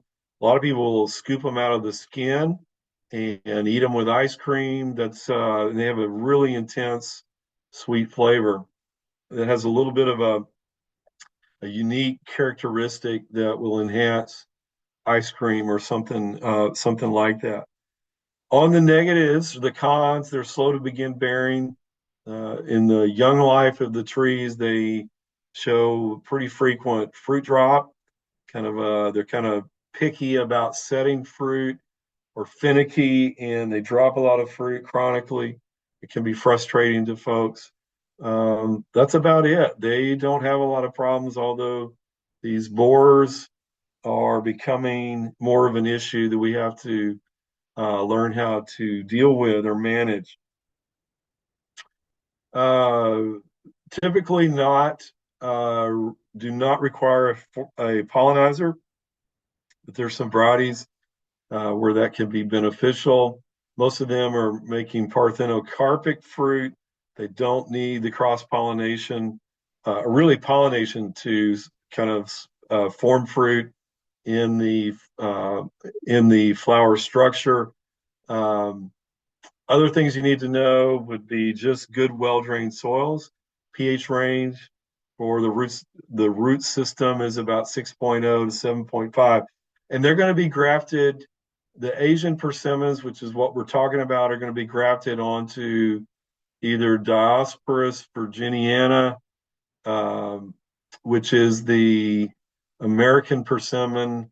It can be used as a root stock, or Diosporus lotus persimmon rootstock. So those either one of those tend to work well in the state of Texas. All right, from here I'm going to move on to everything we've talked about is perennial, fairly long living perennial fruit crop, woody plants. And now I want to talk about strawberries, which is can live perennially, and yet the way we have the most success with strawberries in Texas is when we grow them as just an annual crop, almost like we would grow a vegetable plant as an annual. Um, Strawberries, uh, the way to be successful with strawberries in Texas is to plant the right type of strawberry. So I should first tell you that there are different types of strawberries. Come in three categorizations. One is short day strawberries, also called spring bearing strawberries.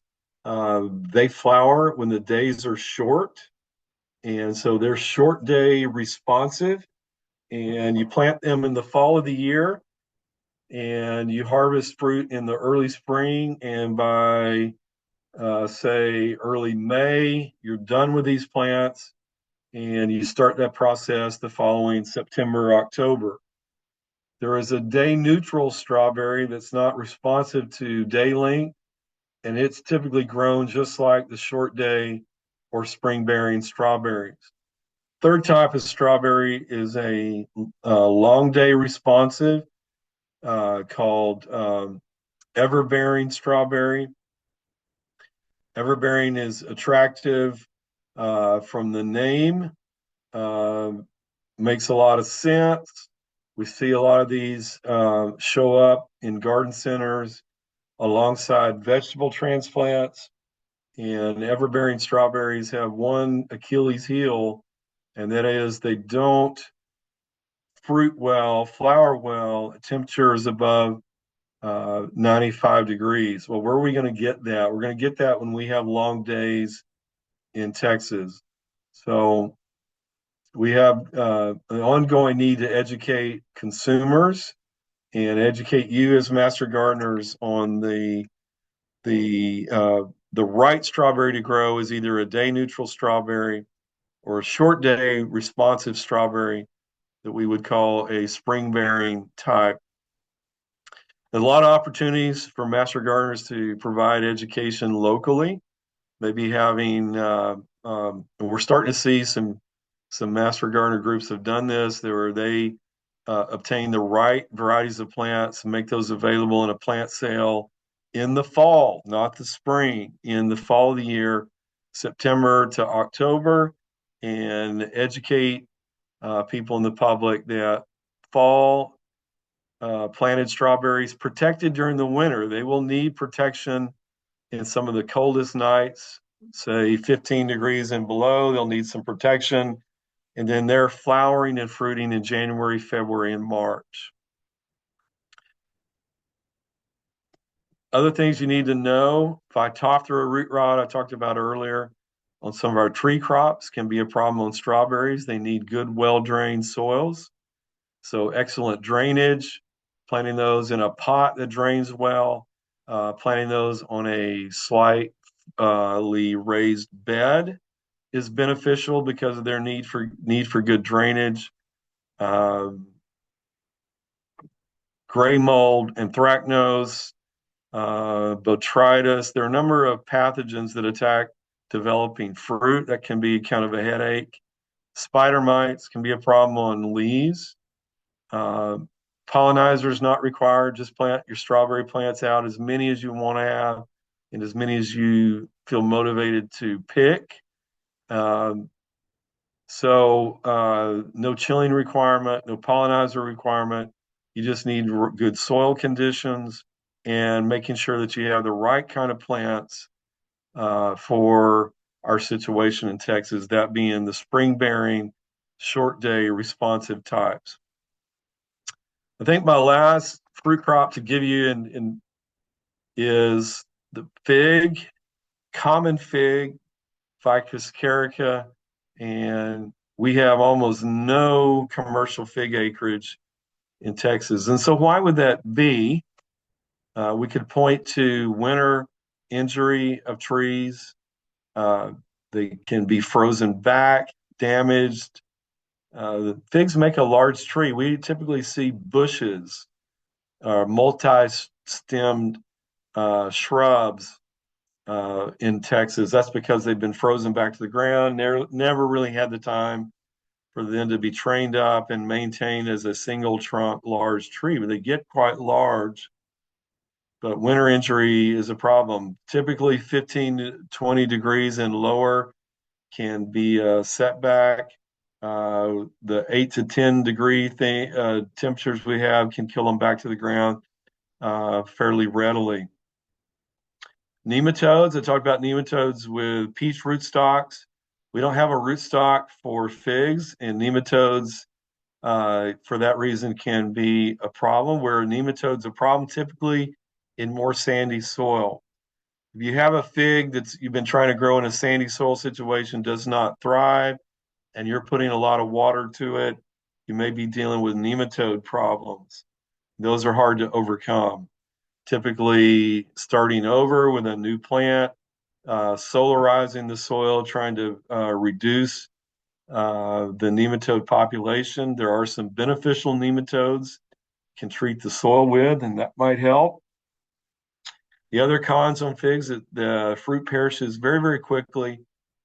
This is a very definitely a pick your own crop. It's really hard to harvest figs, handle those, ship those to a market somewhere. So um, the perishability of the fruit is a real thing.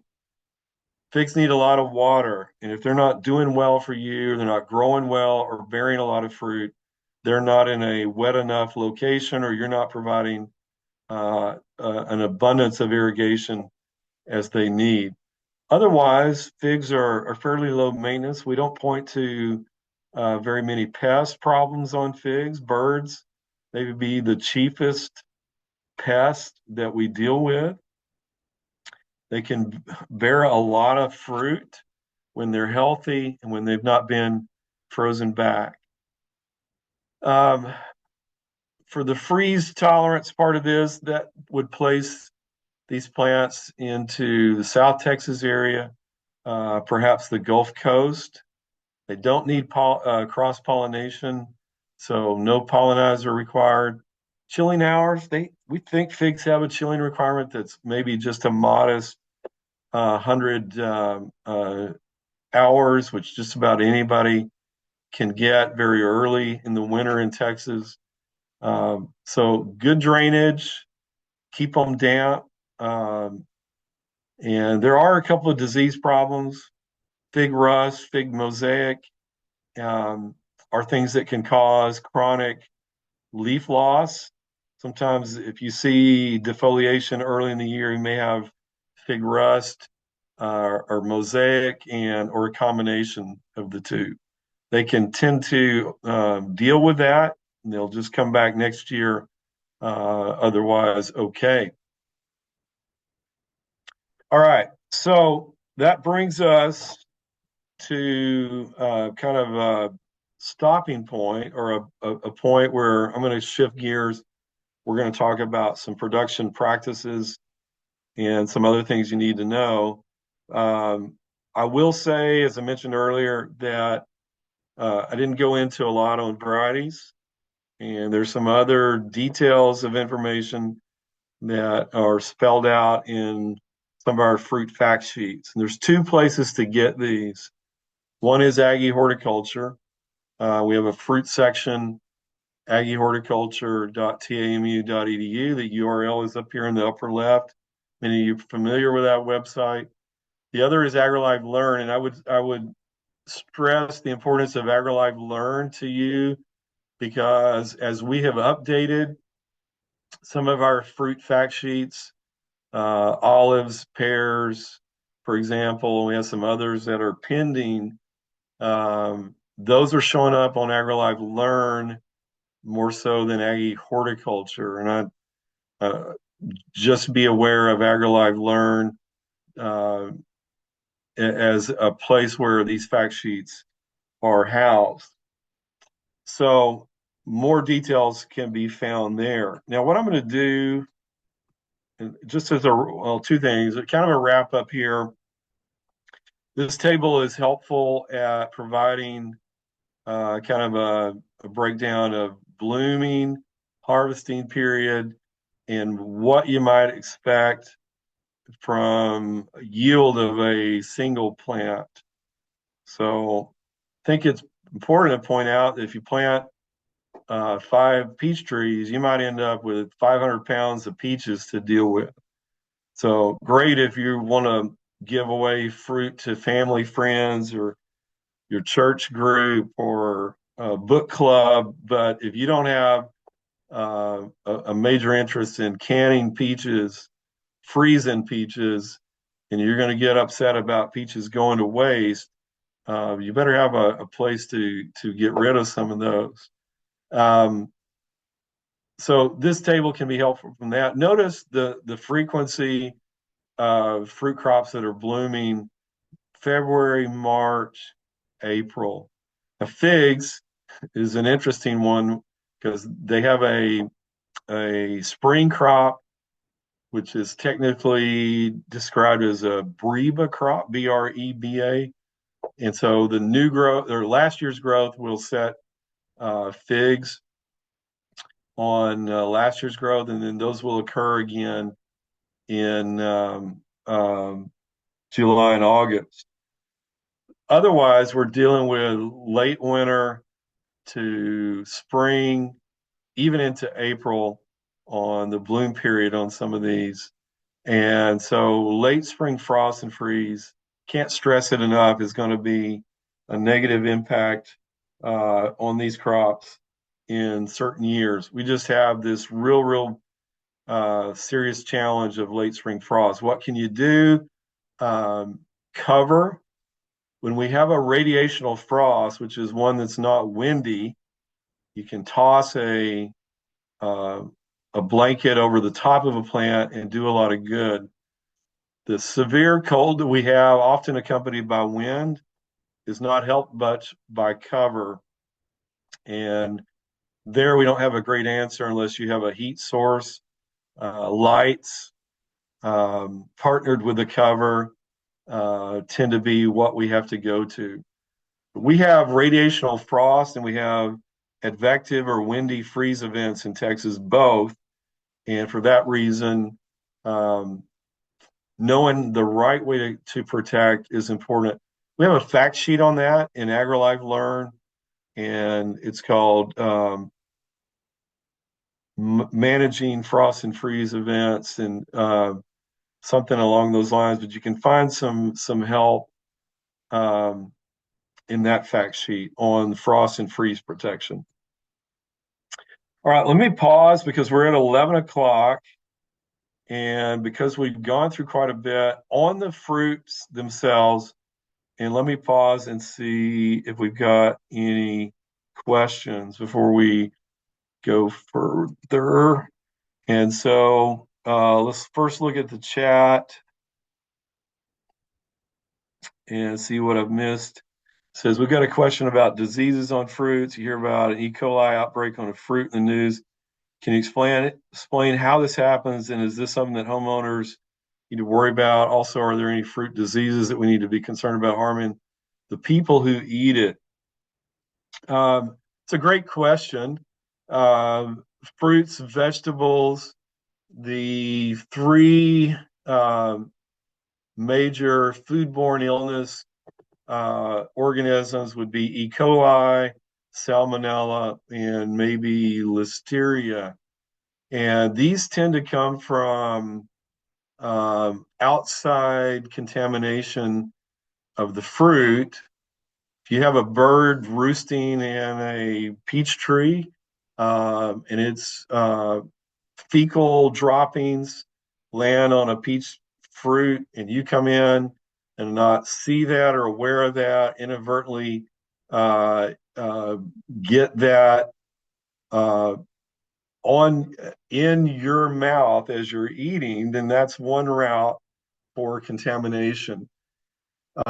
Things that end up on the ground that could come in contact with other manures or things where E. coli might be housed, that's a way. If you have workers, laborers that are not washing their hands well and picking fruit, it can end up there. Um, so whether it's something that you grow yourself or is run through a packing house commercially grown in California, washing is important. And a lot of this produce that we see in the supermarkets is washed and goes through washing systems. Sometimes those have a weakness in contamination, and that's why there may be an outbreak of tomato contamination or cantaloupe contamination that's happened. Tends to be people, sanitation, and the high amount of handling uh, by hand that goes into fruit harvest and handling and consumption. So good washing is something to be concerned with. You know, at home, we kind of know, should be able to be aware of our situation as far as exposure to animals and people. And it's not very fun to think about having to wash your own fruit. And if you don't see presence of birds, the fruit hasn't been on the ground, your hands are clean, you probably have something that's pretty safe. But these are always somewhat of a risk in fruits and vegetables. Um, as home fruit growers, what's the weather for low temperatures? What is the actual temperature that damage can occur? 32 or a little lower. So that's a great question too. It's the answer is pretty technical, and it varies depending on the fruit, Blooms of different species of plants have slightly different damaging temperatures. So we tend to get really concerned with anything that's going to go below 32. The truth is that if a bud is kind of half out or the flower is fully open, the temperature might be 25, 26 degrees that can tolerate. Once a fruit structure itself is formed, uh, as I mentioned with citrus, they're very fragile, and a little bit of ice formation just below freezing can do them damage. So, uh, not only should you watch the weather forecast in the springtime, but learn, and the fact sheet that I mentioned can help you understand the difference that when we have radiational frost, and I don't want to go into too much detail at this point in the conversation. Radiational frost, the actual temperature of the fruit or the flower can be less than air temperature. So if it's very calm and still, no clouds in the sky, we might expect the flower fruit to be 4 or 5 degrees lower than air temperature. So not only do we have to learn as gardeners, master gardeners, uh, county agents, fruit specialists like myself, not only do we have to watch the weather forecast, but understand the conditions because we might have damage when the air temperature is not going to be much below 32. Maybe it's only 32 degrees, but it's calm, still, clear skies, and we end up with damage to all or part of our flowers or small fruit because of the conditions. So can get really technical on that front. What do we do about stink bugs?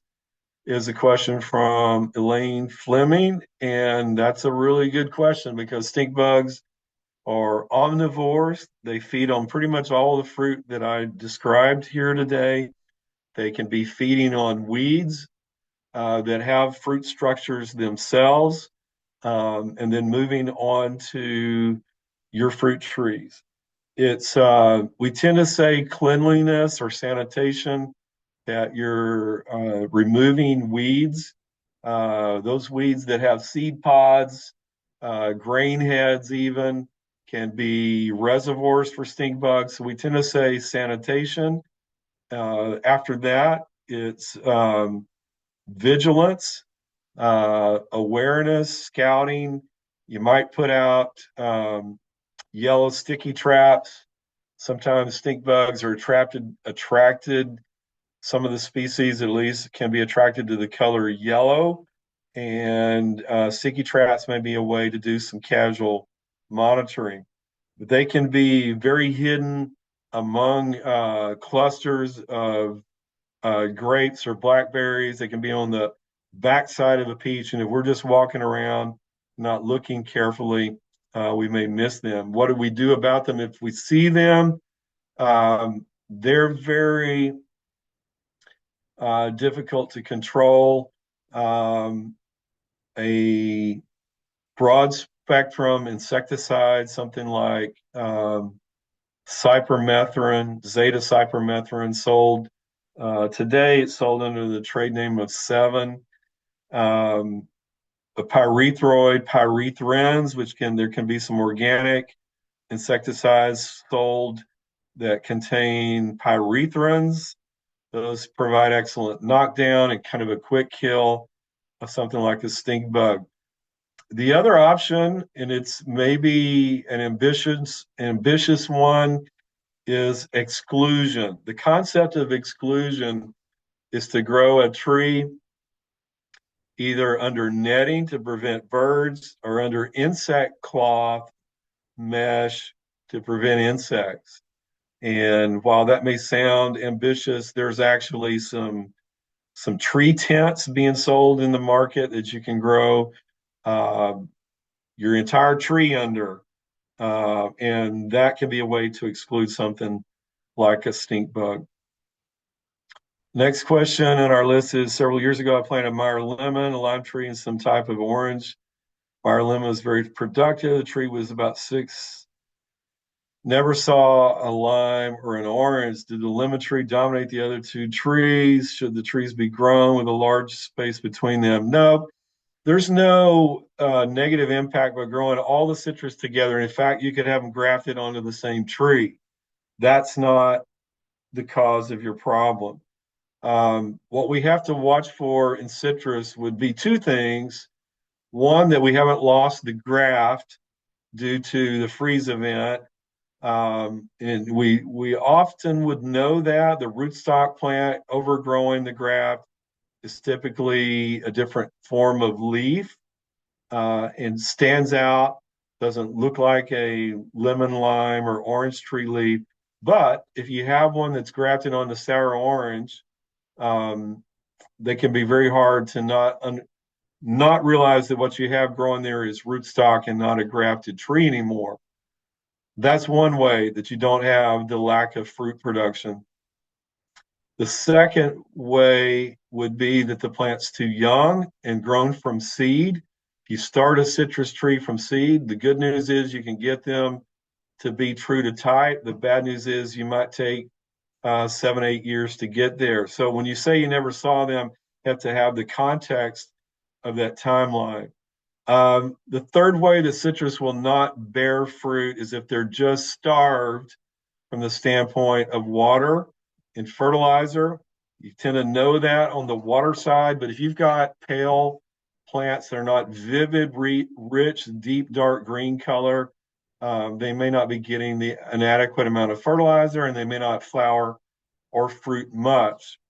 If your citrus plant's flowering and then dropping all of its blooms and never setting fruit, I can tell you you're not watering during the blooming period adequately, and you're probably not fertilizing with nitrogen as much as you need to. So there's a couple of things there that could be going on.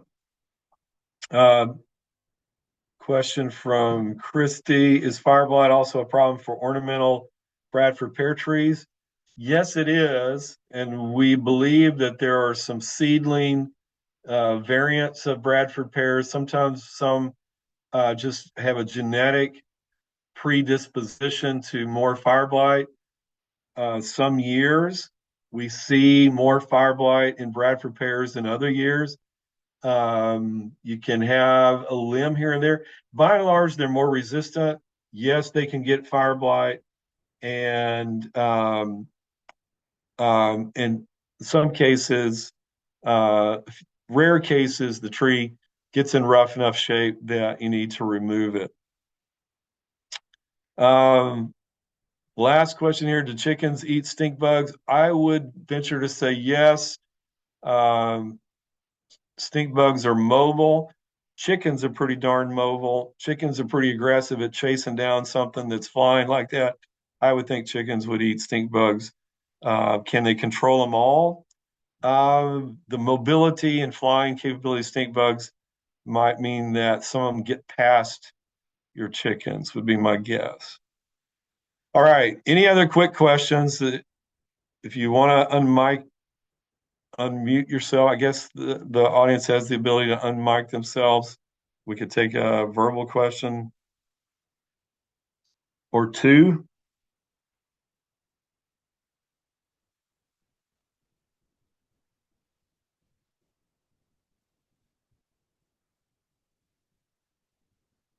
Not hearing any questions. I'm going to get back to, did I see the Mayhaw question? Any questions? Okay. Are Mayhaws native throughout parts of the Southeast? They very definitely are. More in Louisiana. Are they native or naturalized? And does that really matter? They're adapted to East Texas. But yeah, they can be kind of naturalized. I'm not sure they're native throughout all the counties of East Texas, but they can kind of naturalize themselves there, get there one way or another, and so you could definitely have them in that you're talking about Caddo Lake area, so that's possible. All right. In the absence of other burning questions, let's move.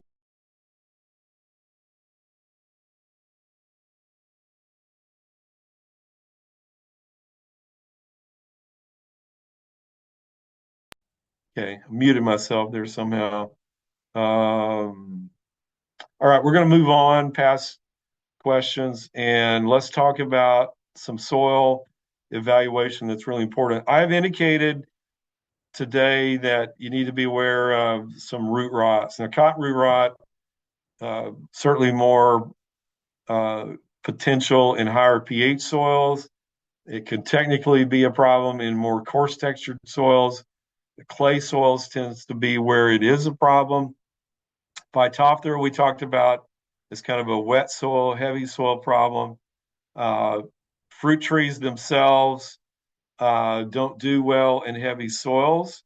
And so, what we say here is before you plant, evaluate your soil and your water resources for suitability. So, how do we do that? Fruit trees have a low tolerance for wet feet. I don't really like the term wet feet, but a lot of us use it. We're talking about the root system being waterlogged, and that can happen when you have a dense clay soil and you have a sudden onset heavy rainfall. This is a picture from 2010, Brazoria County, citrus planting. And I think there was a tropical storm that had come through and left the citrus orchard looking like a small pond. Now, fortunately, this grower had planted on berms, and we'll show another picture or two of what berms look like, raising the trees up so that gravity kind of helps move water away more quickly. A period of days can be a negative as far as being subjected to low oxygen in the soil environment.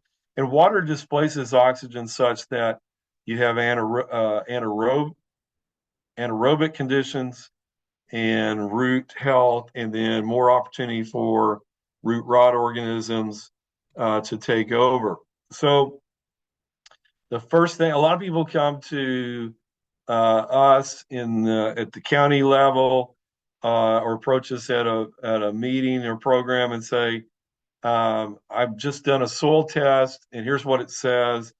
And is my soil suitable for growing fruit trees? And I'll tell you from a standard soil test, and that's a good thing to do, nutrient level, certainly you should have picked up on the points I've made earlier that soil pH matters.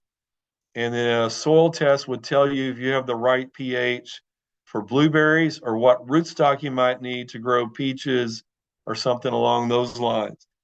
What a standard soil test will not do is tell you that your soil is physically suitable. Now, you can have a textural analysis where they tell you that your soil is a sandy clay loam or a clay soil, in which case you get indicators of how much your soil drains once it gets wet.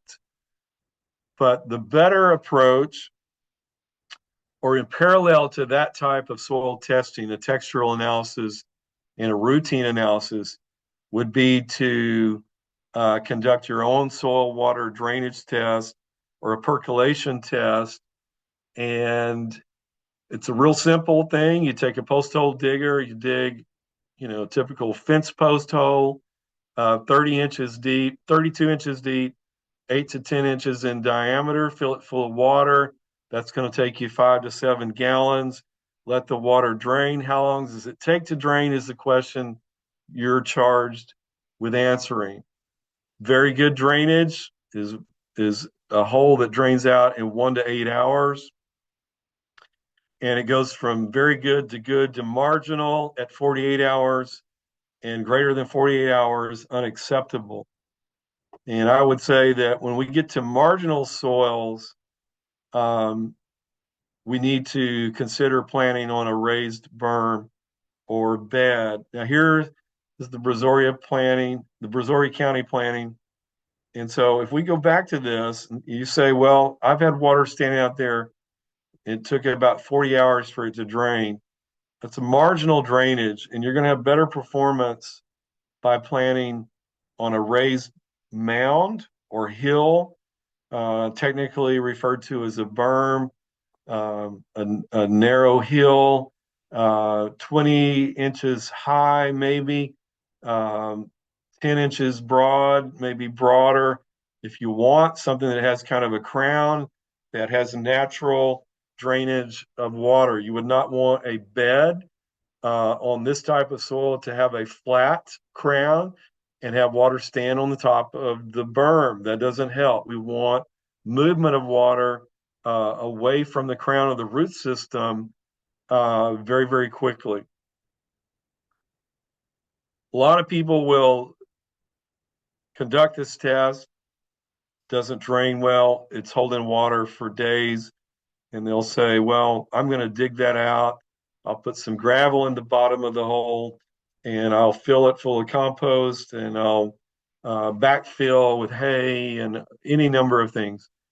All those approaches we see failure and suggest that you go this route, that you plant on a berm. Use the native soil to make the berm. Don't use anything else. That's our recipe. That's our recommendation for trying to grow fruit trees on heavy clay soils.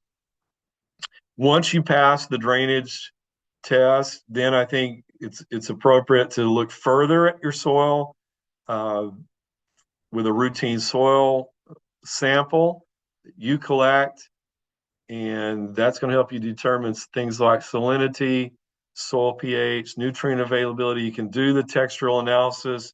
They'll come back tell you it's a sandy loam, which is a fantastic soil for most fruit trees, etc. Your county extension agent in their office can help you with the forms. A lot of times they'll run kind of a coordinated soil testing program at the county, and they will kind of collect samples from individuals who want to send them in at that time. That's a great thing to do. But find out what kind of soil you have. The other thing you need to do is consider your water resources. We've talked to you today about the volume of water that's needed. It's also important to find out what the quality of that water is. Now, if you have a pond on your property, a small lake, and it's filled with rainfall, and you can pump out of that, or you got a rainwater harvesting system in place, you've got good low salt, if not no salt, irrigation water, that's fantastic.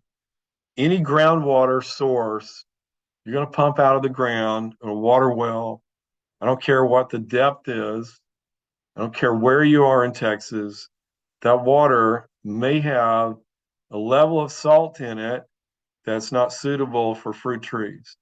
Most fruit trees, and you see the list here, salt sensitive orchard crops, apple, apricot, blackberry, blueberry, peach, pear, pecan, persimmon, plum, strawberry. I think that's a lot of them that we talked about today. Moderately sensitive, vinifera grapes can take a little more. Figs take a little more salt. And we have a couple of even better performers, jujube. And I didn't talk about jujube. That's Chinese date. It's a rugged plant, a low input, easy to grow plant, thorny, large trees. A lot of people don't like the suckering, the thorns, and talk about jujube, but the standpoint of drought tolerance, soil tolerance, and salt tolerance, if you got all those problems, jujube might be one that you could grow. Olives, European olives, and pomegranates also take about 4 times the amount of salt that most of our fruit crop list tolerates. There can be other things other than the total salinity. You might have an issue with boron. You might have an issue with the sodium content. You might have sodic water, in which case you need to know not only the total salinity, which in my table here, EC, you might be wondering what EC refers to, that's the electrical conductivity of the water, how well it conducts electricity from the salts that are in it. Total dissolved solids is another indicator of total salinity. And then we have the issue of SAR. What is SAR? Sodium absorption ratio is the amount of sodium relative to the calcium and magnesium in the water. Soils that, when you have clay soil and you're watering with a high sodium level water or high SAR value water, you will tend to decrease the drainage in that clay soil over time. So it's important um, that you check your soil, you understand your soil. It's important that you check and understand your water also. Our soil testing lab at Texas A&M University, soiltesting.tamu.edu, does water testing as well as soil testing. Not sure why they don't call it the soil and water testing laboratory, but it's the soil testing laboratory, and you get good, affordable, uh, informative soil and water testing when you send samples their way. All right, so with water understood, soil understood, your climate understood, the next thing to know is, where do I get the plant material? How do I source the fruit trees from my orchard that I'd like to have, for the fruit trees I'd like to grow in my landscape, for the community garden I'm helping to develop with some fruit trees in it? Which direction do I need to go? Well, we say start with Texas grown plant material where possible. Now, that's not always possible. There may be, it may be appropriate to look outside the state, but be aware that you may be dealing with quarantines. Are there international quarantines? And the answer to that is yes, in all crops. Uh, I love to travel. I've been out of the country. Some of you do too. Don't bring fruit plant material back with you when you travel abroad. It's illegal to do that. And so we have quarantines. Uh, there are apple diseases in other parts of the world. There are citrus diseases in other parts of the world. There are pear diseases in other parts of the world. So our U.S. Department of Agriculture has quarantines in place, and that's why you're supposed to declare those things when you come in from being out of the country. Are there domestic quarantines? Are there uh, boundaries in place to prevent plant material moving from state to state? We ought to know that if we're looking over to other states for sourcing fruit trees. The answer is at least one. There is a citrus quarantine that prevents, by law, any citrus tree coming into Texas cannot come into the state from any other state in the United States, let alone another country. So it all has to be sourced within the state of Texas. That is by law. So don't even travel to Florida and come back with a tangerine tree. And we hear about those things from time to time. That's illegal also. That's the only one I know of, and be aware of that. Are there rootstock considerations?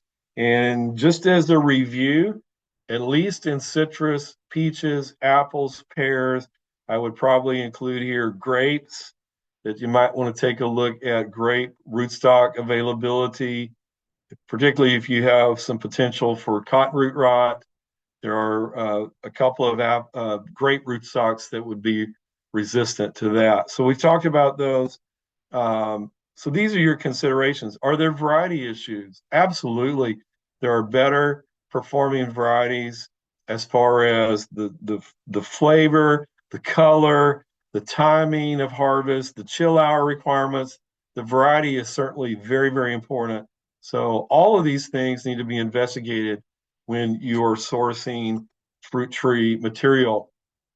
Now, today, um, I'm supposed to go pick up some pecan trees to plant in our university, Texas A&M University pecan orchard, and they are bare root trees that the nurseryman dug for me couple of days ago. They're sitting in De Leon, Texas at Womack Nursery, and they are packaged, covered, ready to be transported back by me to College Station. We have a sense of urgency to do that today, tomorrow, or the next day because it's warm enough that these bare root trees are beginning to grow.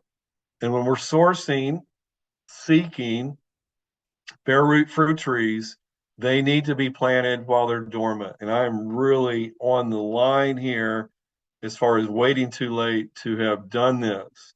I'm going to get those trees today, tomorrow. I'm going to put them in a cooler and refrigerate them for a few more days until I'm ready to plant. Bare root fruit trees should be ordered, purchased in the wintertime, the months of January, February. You should be smarter than me, having heard this presentation, and not wait until March the 20th to get your bare root fruit trees. So we have a limited window. Winter planting season only is the bullet point here. Do they cost less than a container grown tree? I think that's questionable. I think they can in some cases, depending on the plant. In some cases, I think they're equal in cost. Uh, the bare root trees have been dug in one location, all the soil removed. They've been packaged. Hopefully the roots have not dried up in the time that they dug them, packaged them, and then my handling cannot allow those roots to dry also. And so we see that the planting technique, the care of these trees needs to be a little more careful with bare root fruit trees. Container trees are readily available in Texas today. There are some nurseries that grow fruit trees in containers. They tend to have better survival for if you're a first-time tree planter. Uh, they can, because you retain more of the root system in the transplanting of the tree from one location to the next, the survival rate can be greater. We have a wider planting season for container fruit trees. They can be planted in the winter. They can be planted in the spring. If I was buying container pecan trees, which I'm not, I could hold those and plant those uh, probably for the next couple of months without any problem. I tend to avoid the months of July, August for planting container stock of any kind, even for me, ornamental plants. If I'm planting shrubbery at my home in August, I'm probably asking for trouble. But I can plant them in the spring, I can plant them in the fall. It may cost me a little more. Sometimes they end up being a little root bound. I can grow those. If I grow those well, plant them well, that's typically not a big concern. Bare root tree planting, I'll spend we'll go over this very briefly. So would be what my pecan tree would look like, a naked root system that's out there in the air, drying out. And so I need to be planting quickly. This is, of course, not a pecan tree, it's a peach tree. We like to dig the hole just wide enough and deep enough for the root system. First photograph on the left, this gentleman, I'm asking him to backfill soil into the hole. He dug the holes with an auger too deep. And the number one way for a fruit tree to fail after planting is for it to be planted too deep. Even a couple of inches could be a problem in the future. And certainly if they settle and drop too deep in at the time of planting, your survival rate can be negatively affected. How deep? How do you estimate that depth in the center here?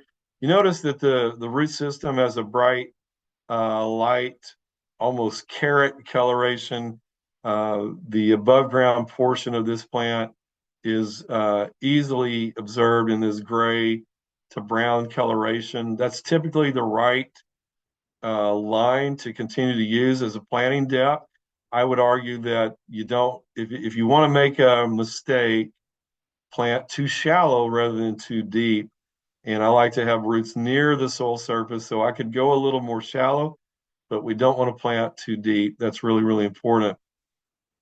Identify the depth, set the plant at that depth, fill the soil around the roots, use a broom handle or a dowel rod, something that you can use to firmly plant, press the soil around the root system, kind of tamp that in with a lot of firmness. We're really wanting, our goal is to establish firm soil root contact. I don't like to be very gentle when I'm planting because that will allow for pockets, voids, and settling. If I set this tree firmly, I pack the soil firmly around the root system, I'm going to have stability, going to have structure, I'm going to have a foundation. The plant's going to do well. When I get about half of the soil packed and filled around the root system, I'm going to add some water to further settle the soil down to the base of the hole. Make sure soil is really particles are making their way down around all the roots. Fill that so the soil is going to be level with the surrounding terrain.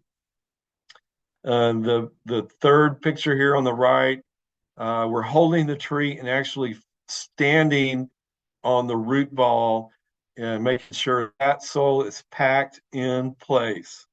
That is important to success. So you can't be afraid of that. Can't feel like you're damaging roots.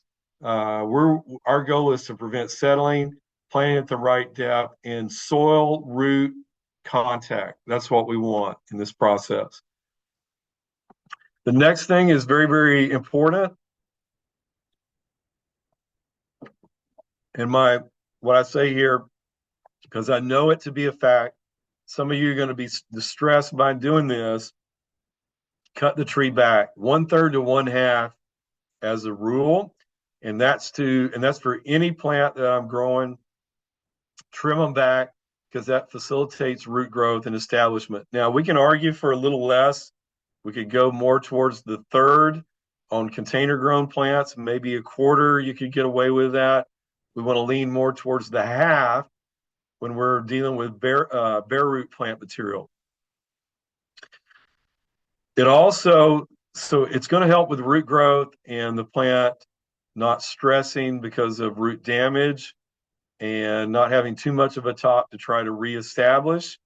And the other thing it's going to do is going to help us with training. This is a peach tree. What I want to do with a peach tree once it's planted is cut it off about knee height from the soil level. And knee height is going to give me branching low above the ground level. That's going to allow me to have a tree that I can harvest fruit without getting on a ladder in the future. I've seen fruit trees in containers that were 6, 7, 8 feet tall, and people plant those, and they just get too tall over time. You can buy a 6 or 7 foot fruit tree, but cut it back to half of that height, making sure you're getting it down to knee height if possible, with the lowest appearing branches, and grow that tree out from that height. All right, let me, from there, what all of you are going to want to do, some of you are going to want to fertilize at the time that you're planting. And what we say here is what goes in the planting hole is the root system, the natural soil. I've already told you previously, no compost, no hay, nothing else, no root stimulator, no fertilizer, nothing goes in the planting hole. The root, soil, and water, and that's it. Not to say Um, in certain situations, you can have a little benefit from some root stimulator, but we know from a lot of experience, root stimulator is not necessary. So you want to spend the money on it for something that's not necessary, that's up to you. But I do want to stress that the planting hole has a relatively small volume of soil, and sprinkling even small amounts of fertilizer, which is a salt, into that volume of soil can be dangerous and detrimental. So I I prefer you don't add anything to the planting hole. A lot of you want to fertilize either at the time that you plant or soon thereafter. And let's understand what we're doing with fertilizer, and it is beneficial, can be uh, promoting of growth, and we're in a hurry to grow a fruit tree to a greater size. The fertilizer is salt. So I want you to substitute the word salt for the word fertilizer and see if in your mind it sounds like a good idea on newly planted fruit trees to go out and salt them. What salt does is attracts water to it. And so when we salt our fruit trees early and they're trying to grow new roots and get established, we're actually pulling water away from roots or making the movement of water toward roots or accessible to roots more difficult with the presence of salt.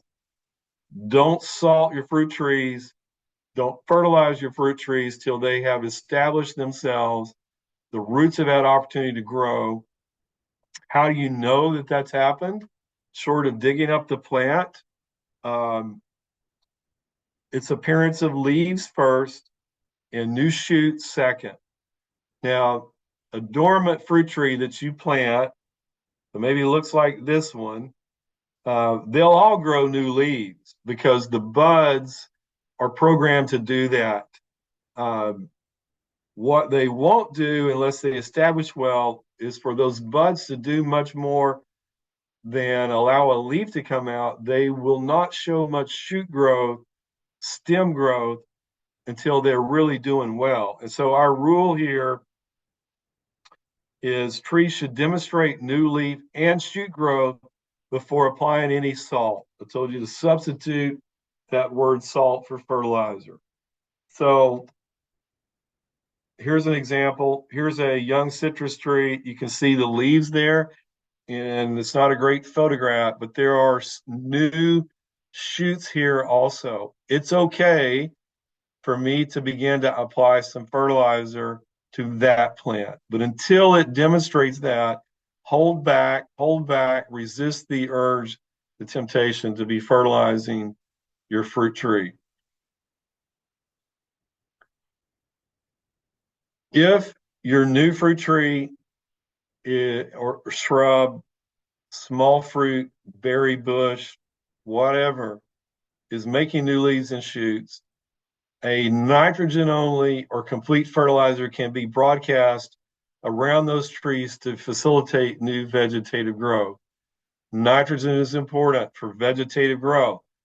We're not looking for fruit year one. We're looking for a tree. We're looking to grow these small, uh, in some cases, small, short fruit trees into bigger trees capable of supporting fruit growth, maybe the second year or the third year and thereafter.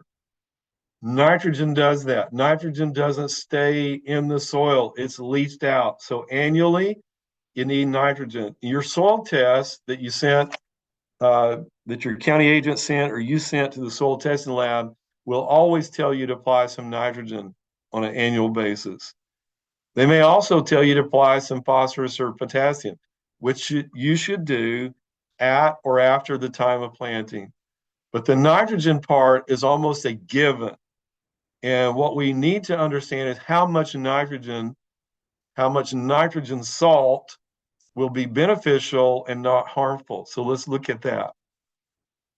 The nitrogen delivery rate for first year fruit trees, and I'm lumping them all together, whether you're planting figs this year, blackberries this year, whether you're planting Pecan trees this year, the rate is the same on a per plant basis.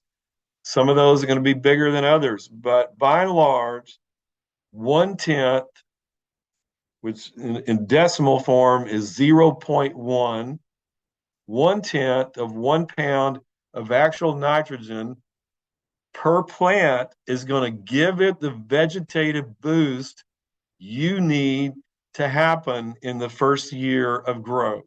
I'm talking about if you plant today, you've got the rest of March, April, May, June, July, August, and September typically to get the tree bigger. 1/10 of 1 pound of nitrogen or 0.1 pounds of actual nitrogen will do that this year. You could do more, but it's not necessary. It will do enough this year. How do you get 0.1 or 1/10 of 1 pound of actual nitrogen this year? You can get it a dozen, 20 different ways if if you use the right amount of fertilizer product. Okay, let's talk about that. Triple 10 fertilizer is the simplest in this discussion because the number 10 in the first number of that analysis tells me that it is 10% by weight of actual nitrogen. So 1 pound times 10% results in 1/10 of 1 pound or 0.1 pounds actual nitrogen. My answer, simplest mathematics, is 1 pound of triple 10 fertilizer is what any of your fruit trees need this year. That's it. That simple. You'd be throwing some phosphorus or potassium out also, which your soil might or might not need. And if you're a purist and you don't want to add something that's not needed, then you need a nitrogen only fertilizer. But for most of us, a low amount of phosphorus and a low amount of potassium is not going to be harmful and could be beneficial. So triple 10, and I say triple 13 because what's the difference? 3% difference by weight. So roughly a pound of triple 13. We could say we actually need 9/10 of a pound of triple 13 to get at that 1/10 of 1 pound of actual nitrogen. A lot of people have difficulty with this. It's simple. We need nitrogen. We need it because it does not stable in the soil. We need this low rate the first year. Now, here's where some of you get this part right for year one, and you do the same thing in year two, and you're not doing enough. If you do what I'm telling you to do here, and you water well, and you take care of some pests and weeds, you're going to have a bigger fruit tree next year than the one you have now. It's just going to happen. You're going to be successful. And if you are, the vegetative growth requirement needs more nitrogen than it did last year. So we say the second year trees can receive a quarter to as much as 4/10 actual pound of nitrogen per tree if the early spring growth is vigorous, species dependent. Consult our fact sheets for some clarification on that. I'm generalizing here to get you to understand this should go up in year two, should go up in year three, should go up in year five. Typically, it goes up for about 6, 7 years, and then it's going to taper off to a static amount of nitrogen that you apply every year. Nitrogen is important because without it, our plants are just holding on, not able to make gains in growth, not able to support fruit production. So it is important that you get this part right. Now, nitrogen comes in a lot of forms. In the future, if you have an abundance of peaches out there and a lot of them rot and decay, that's returning some nitrogen back to your soil. I'm going to talk about mulching fruit trees and how beneficial it can be. And as it decomposes slowly, it will provide some nitrogen. You might want to be organic and you might want to apply a natural material like blood meal or bone meal. That's okay. Manures can be okay. Um, Straight ammonium sulfate 2100 can be okay. Synthetic formulation of urea could be okay, 4600. The importance is that you know how much you're putting out, because you can do too much blood meal, you can do too much manure, you can do too little manure. And if you don't know the nitrogen component in what you're calling your nitrogen fertilizer source, you're in the dark and you're running the risk of more harm than good. So I'm okay with any form of nitrogen, provided you understand how much nitrogen is in the product.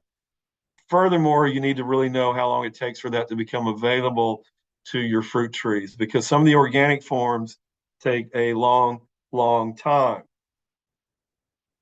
All right. Weed control. Weed control is key to faster fruit tree development. We want to plant right, we want to water right, we want to fertilize properly. And the other fourth leg of this chair is weed control. Weeds withdraw water and nutrients. They also produce some root competing hormones that will cause young fruit trees to take additional time to reach their full production potential. Without citing a whole lot of research, let's just say that over 3 or 4 years, you might get half the growth or more that or less than you would have had you provided good weed control in the beginning. So how much that's not hard for most people to understand. The question is how much weed-free area is important. And so uh, research is pretty supportive of that. We to simplify, uh, we recommend a 5x5 area. So you plant today, you begin to look at that area, step off what is 5 feet in each direction. So that's 25 square feet of weed-free area is going to give you the most abundant growth. And when we say weed-free, we really mean you should strive for no weeds in that 5x5 area throughout the year, not only the summertime, but the wintertime also. The first picture I hear is a pretty good one. On the left, on the right, is a citrus tree, and I'm showing an 8x8 area. After 5 years, you should increase that to about an 8 foot by 8 foot area. And in this photograph, you can see in the back half of that of that area, there's some weed growth back there. That's not weed free. That's about, I would say, that's about 63, 65% weed free. That 35% weed presence I'm leaving there is not beneficial to getting the most growth and fruit production that I possibly can. The weed competition is a big, big deal, particularly for those of you who have uh, limited water resources. You don't want those resources going to weed growth and development. It needs to go to your fruit trees.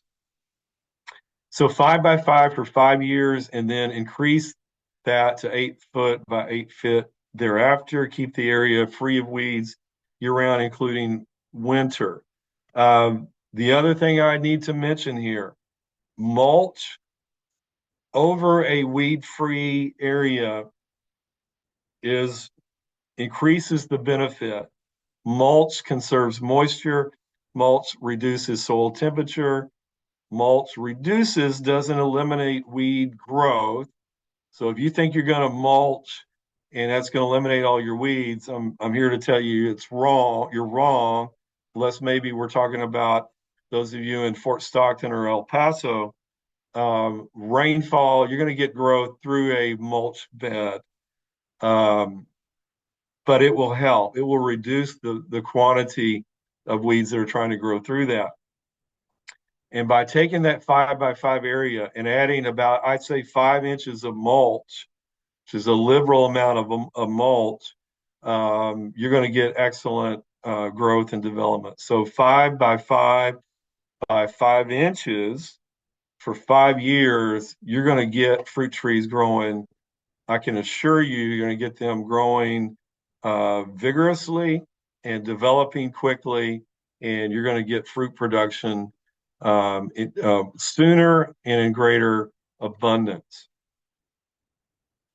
All right, let's kind of finish up here and deal with this issue about spraying fruit trees. It's kind of understood, maybe feared, maybe misunderstood that fruit trees need to be sprayed. What you've heard about today in this presentation is a lot of differences in the types and in particular kinds of pests that they encounter.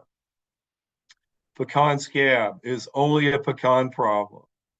But brown rot, which attacks peaches, plums, nectarines, is not a pecan problem. Rust mites on citrus, tiny microscopic mite that causes the peel to turn brown, not a problem on pecan trees.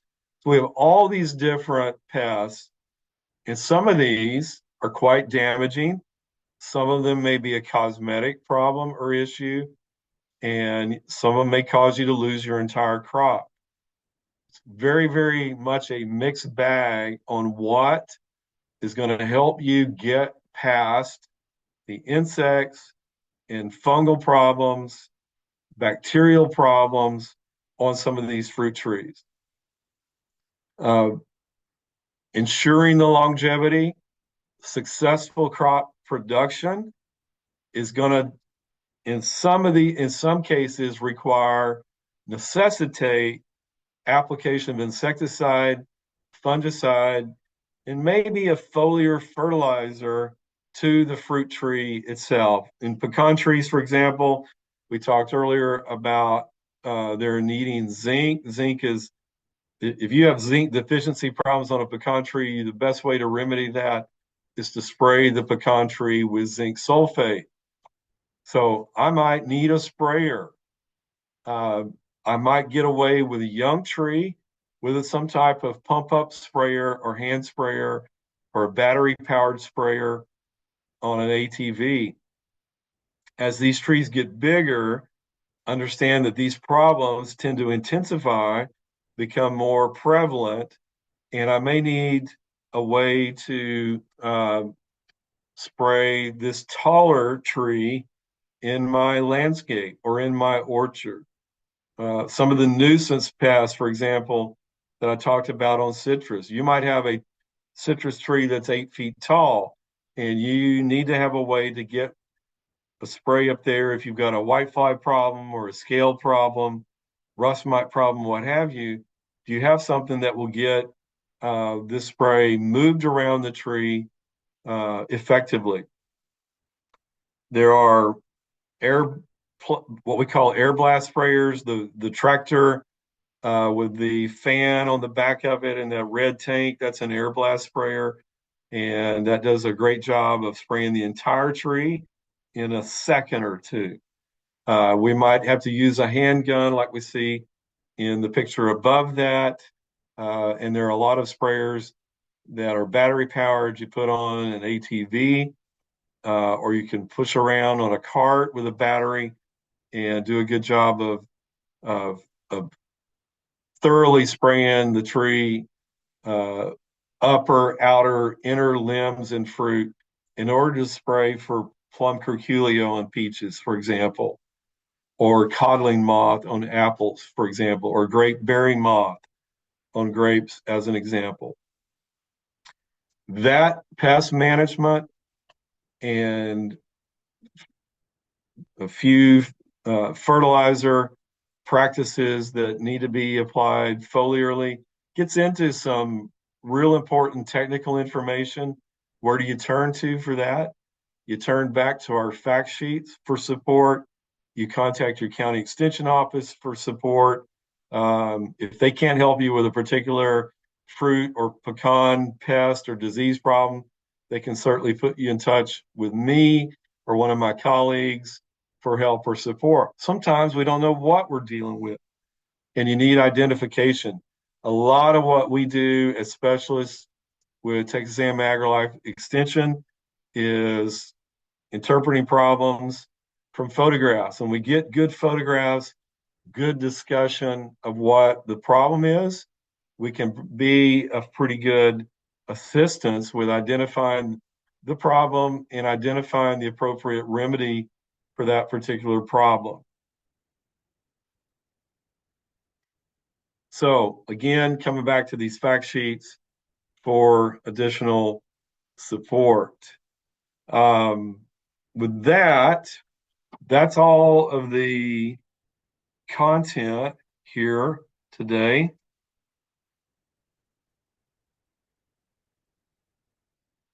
And that gives us some additional time. I think this session has an hour left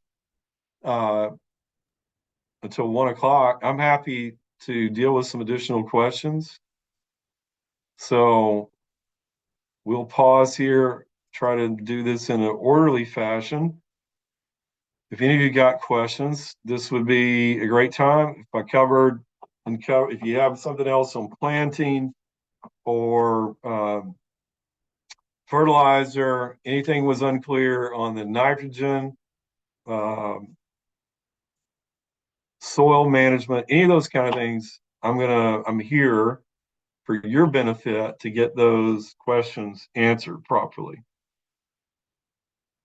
So while you're thinking about it, let's just quickly take advantage of Dr. Nesbitt while we have him. He is such a wealth of information.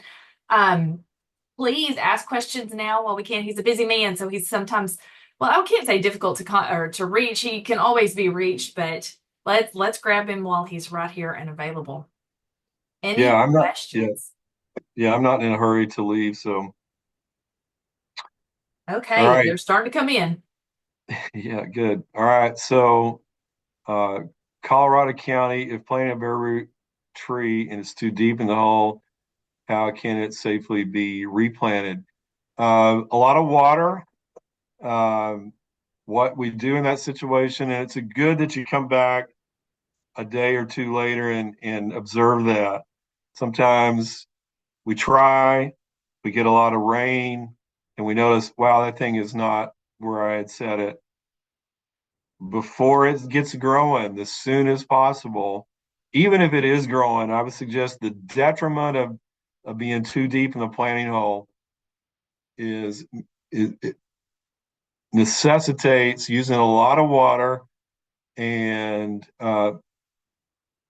either troweling out some of that soil and lifting it, easing it up, get that planting hole really, really wet and soupy to lift it without breaking roots or damaging roots. And then use that tamping rod. I can't stress enough that a tamping rod, I don't care whether you use a hoe handle. For me, I like a broom handle. A hoe handle can be a little large. A broom handle, rebar, wooden dowel. What we're doing is pressing the soil down around the roots. And if you have, when you do this and you've got water there, you're going to hear and see water and air sucking down to the bottom. Your job is to eliminate all of that potential voids and pockets. And with enough tamping, pressing that soil back in there, I can reset that tree at the appropriate depth. All right, next question. What ratio of nitrogen is adequate for pecan and fruit trees that are established and over 5 years old? Well, ratio would mean I need to get like 3 to 1 to 2 or something along those lines. The ratio is not important. The amount of nitrogen for 5-year-old trees is going to be about a pound. And this is a pecan tree question. So my answer here is for a pecan tree. And a lot of people want us to use trunk caliper as an indicator. Trunk caliper is not a great indicator of age. I prefer to go on tree age. And so a 5-year-old tree, and we have a chart for this, and some of our information is going to be about a pound of nitrogen per tree per year. Now, let me stress something really important here.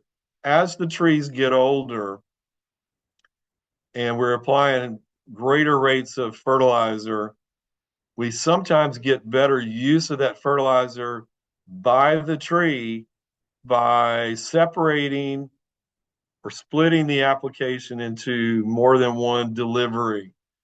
So I can go put that 1 pound of nitrogen out. That's going to be 10 pounds of a triple 10 fertilizer, which is a lot.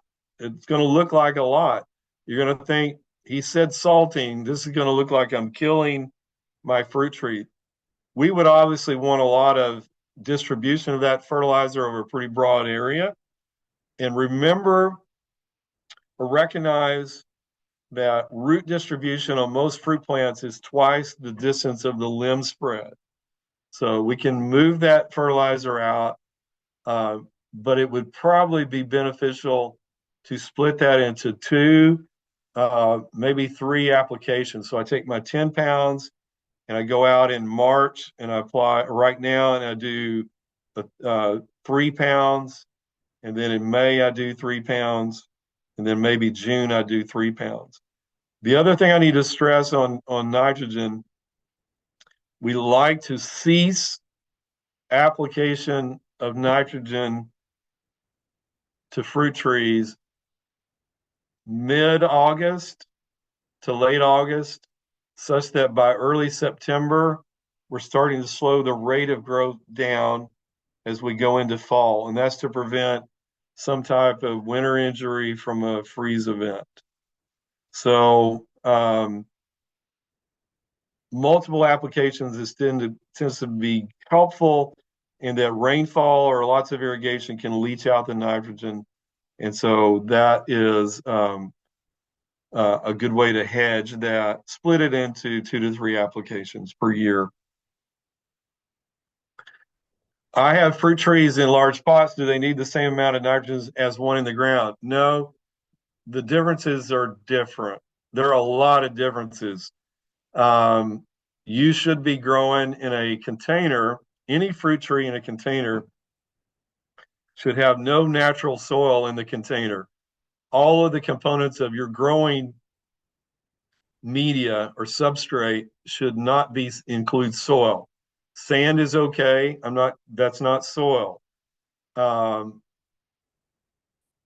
Peat moss is okay. Pine bark is okay. Perlite is okay. Vermiculite is okay. We want a soilless substrate on any fruit tree in a pot. The fertilizer of any fruit tree in a pot is going to be via or with slow release fertilizer, Osmocote, Nutricote, some type of coated fertilizer that is applied to the surface of the root ball, and then every time you water, it adds additional fertilizer. And that can be year round because with the container, we have the option to move this thing out of the threat of cold and freezing weather. So I'm not concerned about slowing it down in the fall of the year. You may not be doing a lot of good while the tree is dormant, if it's a dormant or a deciduous fruit tree. But slow release fertilizer is the key to success in any container situation. You can use Miracle Grow or some type of water soluble fertilizer, but that needs to be applied on a constant basis rather than occasional basis. And thus, I see that people do a better job if they're using slow release fertilizer.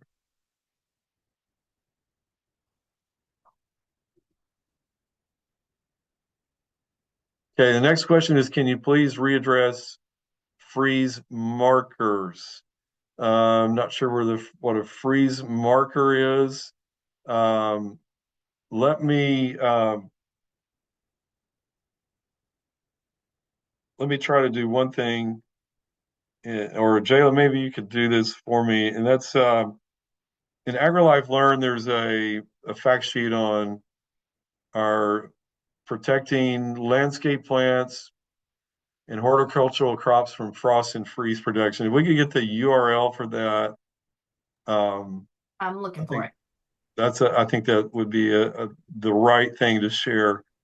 I talked about that and giving you the actual location of that, I think is going to be the most helpful on that subject. Next question says, on aggressive pruning on fruit trees, as mentioned, peach trees, does this apply to all fruit trees? Is this for potted and bare root trees? It is for, I never plant anything without cutting something off. And the reason for that is all planting procedures tend to be somewhat invasive or damaging to roots. So by pruning, clipping, pruning back the top, it tends to help with that. Now, let me say this about container grown, which I'm assuming is what we mean here by potted trees. What I want when I take a potted container tree out of a pot and plant that in the ground, my preference is not to is to eliminate the potting soil that came with that.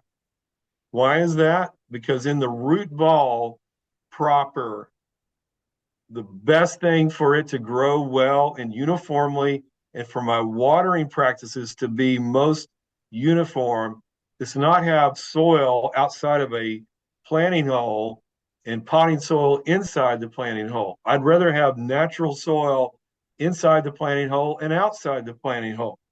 So the way to do that is to wash off the potting soil. Now, that tends to be disruptive.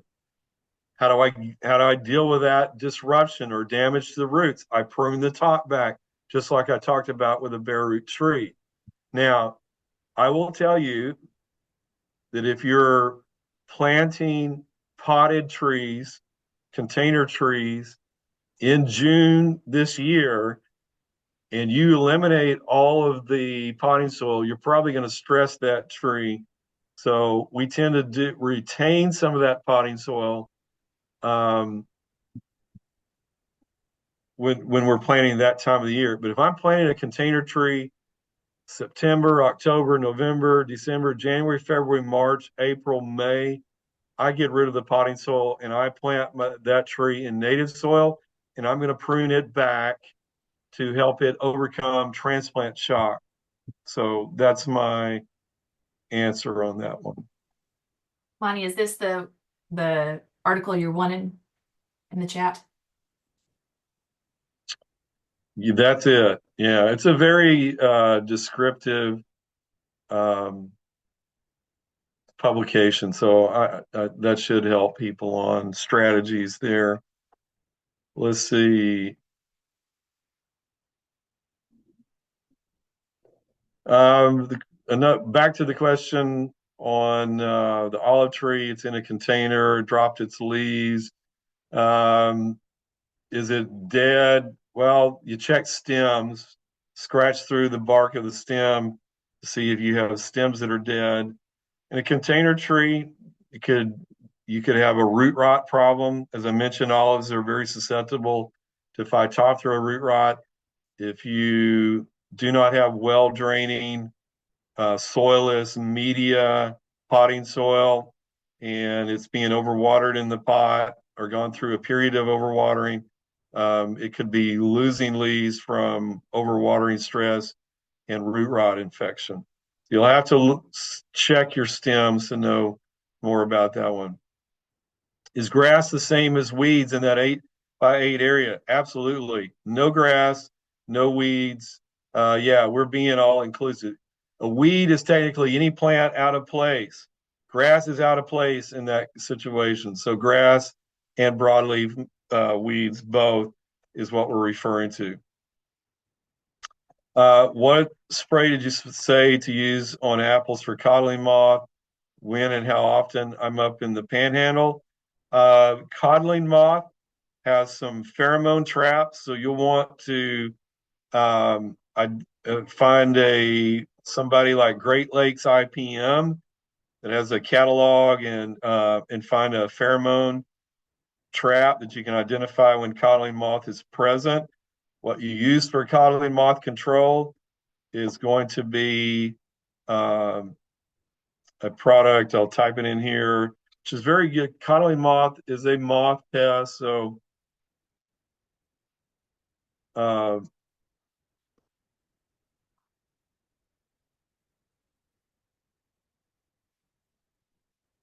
you're going to use a product called Spinosad or Spinosyn. These are very good on Lepidopteran insects, which is what a moth is. So great berry moth, pecan nut case bearer. All of the moth pests are well controlled with good timing of a spray of spinosad. And so the timing part is critical. You can't put that out blindly. You need to know when it's present, and you'll need a pheromone trap to help with that. When do you spray fruit trees? It just depends. There's no one time. Does the spray affect bees? If you're using a broad spectrum insecticide to control stink bugs and blackberries, yeah, you would potentially be affecting bees. You'd want to spray late in the day and have that the greatest residual contact potential of that insecticide dissipate between sundown and sun up. But there's going to maybe be some negative effects there. On the other hand, if you use the product I just recommended for control of codling moth, there's going to be no effect of that on bees at all. You could spray it at any time. Recommendation on removing the weeds around already established fruit trees uh, by hand hoe, flamethrower will will work. Glyphosate, herbicide, Roundup is fine. If you're not contacting the any of the green tissue, keep it off the trunk of the tree. Grass herbicides like Fusilade or Post can be very helpful and pretty safe to use. There's organic things, D-limonene, caustic things that will burn. Just keep them off the fruit tree. But all ways of controlling weeds are effective. Um, totally up to you. Planted a fig tree spring of last year and haven't done any fertilization at all. What would you recommend for this year? If it's growing well, made some strides, it's a bigger plant than last year. Probably look at about I would probably start with, and you don't want to over fertilize figs. And this, again, is because we know some differences about some of these species. If figs get over fertilized, they tend to not mature their fruit well. So if you planted it last year, it may not be making a lot of fruit. I would probably do about a third of a pound of actual nitrogen this year. So I'd probably make 3 1/10 pound applications spaced, 30, 40 days apart. So a pound of triple 10 3 times is probably what I would do for that particular plant. And I think that's everything I'm seeing in the chat. We have time to talk more. If somebody'd like to talk or describe a problem verbally, you can certainly do that. We're in what's called bonus time or overtime, not overtime, the class, but it's bonus time for you because we're done with education per se. Lots of education comes from this type of just discussion and sharing with each other. So I always include it when it comes to counting hours because this to me is one of the best ways to learn that's more pertinent to you and your specific situation. So let's ask. We've got him while we have. Let's ask questions. I mean, and if you don't, that's perfectly fine. We can definitely jump off the call and you can have a little bit of time back, maybe even discuss some specific county types of situations, especially if you are together. You can talk about maybe some upcoming projects that you could do related to fruit. That's always a good thing. So Yeah, and let me just take 1 minute. I've been on a campaign, we'll call it, to encourage, educate master gardeners on the strawberry, how to grow strawberries successfully. We have just had a retirement in our from our department, Dr. Russ Wallace, and many of you may have had him come to your county. He's a fantastic strawberry person, and he developed a lot of extension fact sheet material on strawberries. We have really good strawberry growing information. The public does not get good information publicly on how to grow strawberries successfully. It's typically promoted as a spring summer thing to do, and the uneducated gardener buys what's available in the nurseries at a particular time of the year. Master gardeners, this is a very doable educational program. Um, a couple of our agents have bought into this and done a fall strawberry festival where they kind of promote plant available. They facilitate getting plants available. Now, that one needs some work. There are strawberry nurseries, and you got to buy plants in bulk. Um, and it might mean a master gardener group obtaining plants, growing those, getting those started, and then reselling those to homeowners or individuals. But by promoting the fact that the right type of strawberry, a spring bearing strawberry, should be planted in September, from September 1 to October 1, and then grown during the winter for a late winter, early spring harvest is a way for us to have a lot of uh, positive impact on fruit production in Texas. And so I think it's just a great opportunity. Strawberries can be grown in a lot of situations, in a strawberry pot, in a hanging basket, in a garden bed, in a landscape bed, in a lot of situations. And it can be successful in a lot of situations. Wonderful for kids.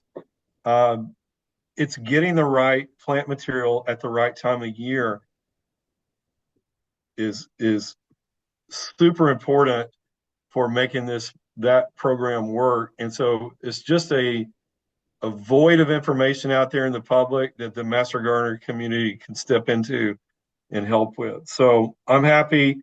Dr. Wallace is not here any longer, but Dr. Hartman, myself, Dr. Stein, others can help you with strawberries if you want to conduct an educational program or project in your county.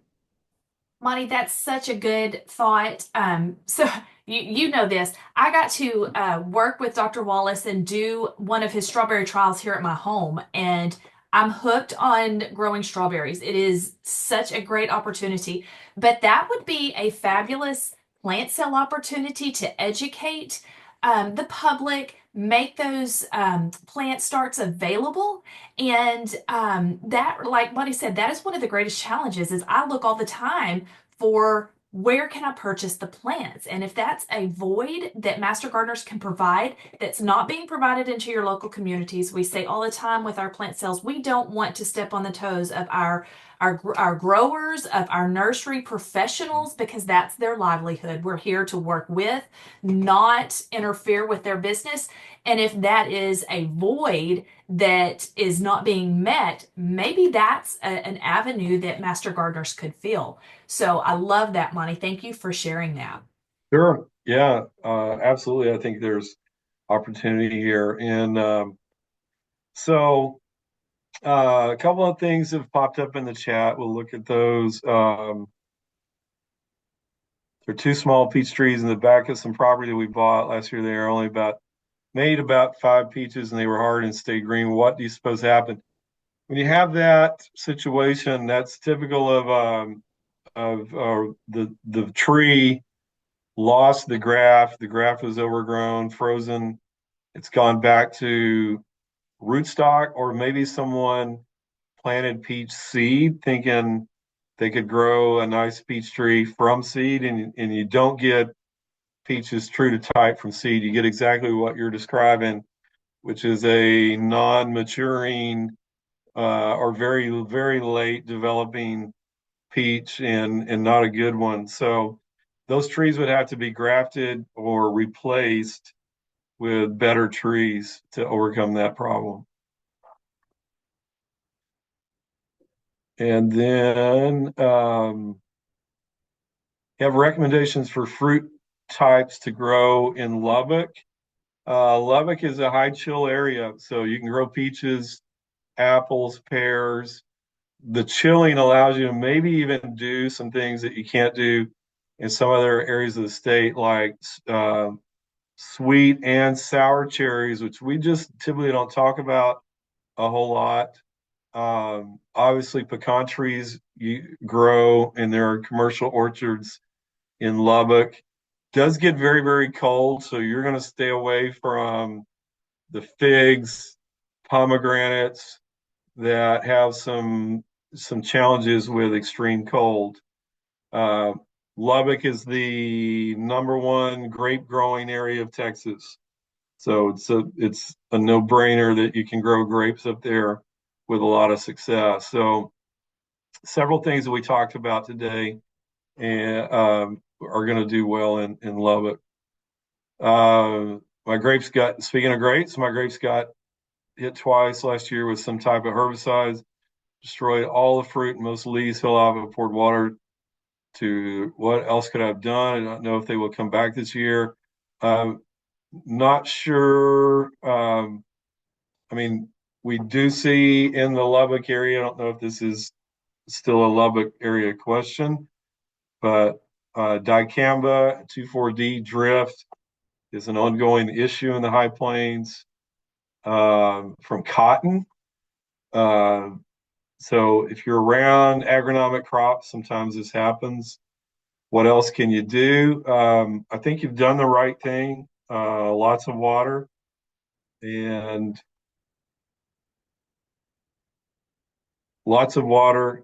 time, reducing other stresses, weed control, everything that's kind of facilitating getting this plant growing well. They will grow out of these herbicides. Sometimes it takes a couple of growing cycles or seasons, but you can't overcome this. If they weren't hurt badly enough to kill them right off the bat, that's a good sign. And so hopefully that gets better. Tell us again the recommended fall strawberry. Let me just type this one in. We want short day or day neutral varieties. Strawberries. Some of the oldest varieties would be like Chandler, Douglas, Camarosa, and they can be called spring bearing.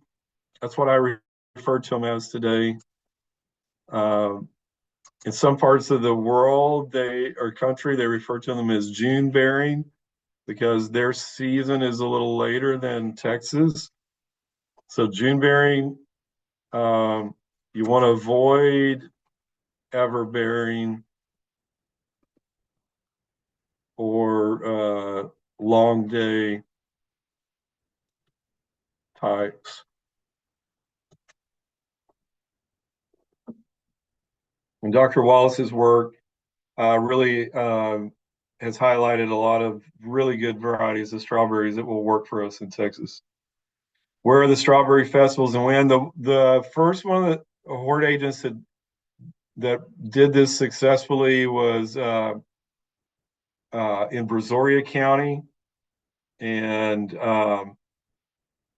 I think it was so wildly received, and so obviously strawberries are not ready in October, but that's the time to plant them. I think it was an October strawberry festival or jamboree, but she had a lot of cooking demonstrations and some discussions on what and how to plant and take care of the plants and fun stuff. And they had to restrict people's access. They could not accommodate all the people that wanted to attend that. So, Kimberly Mayer, I think, in Brazoria County would be one to talk to about how that's gone for her in her county.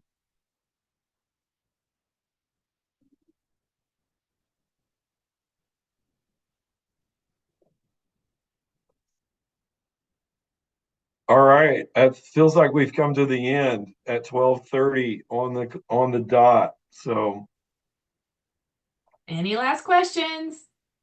We're going to shut it down if you don't have any more. Dr. Nesbitt, thank you.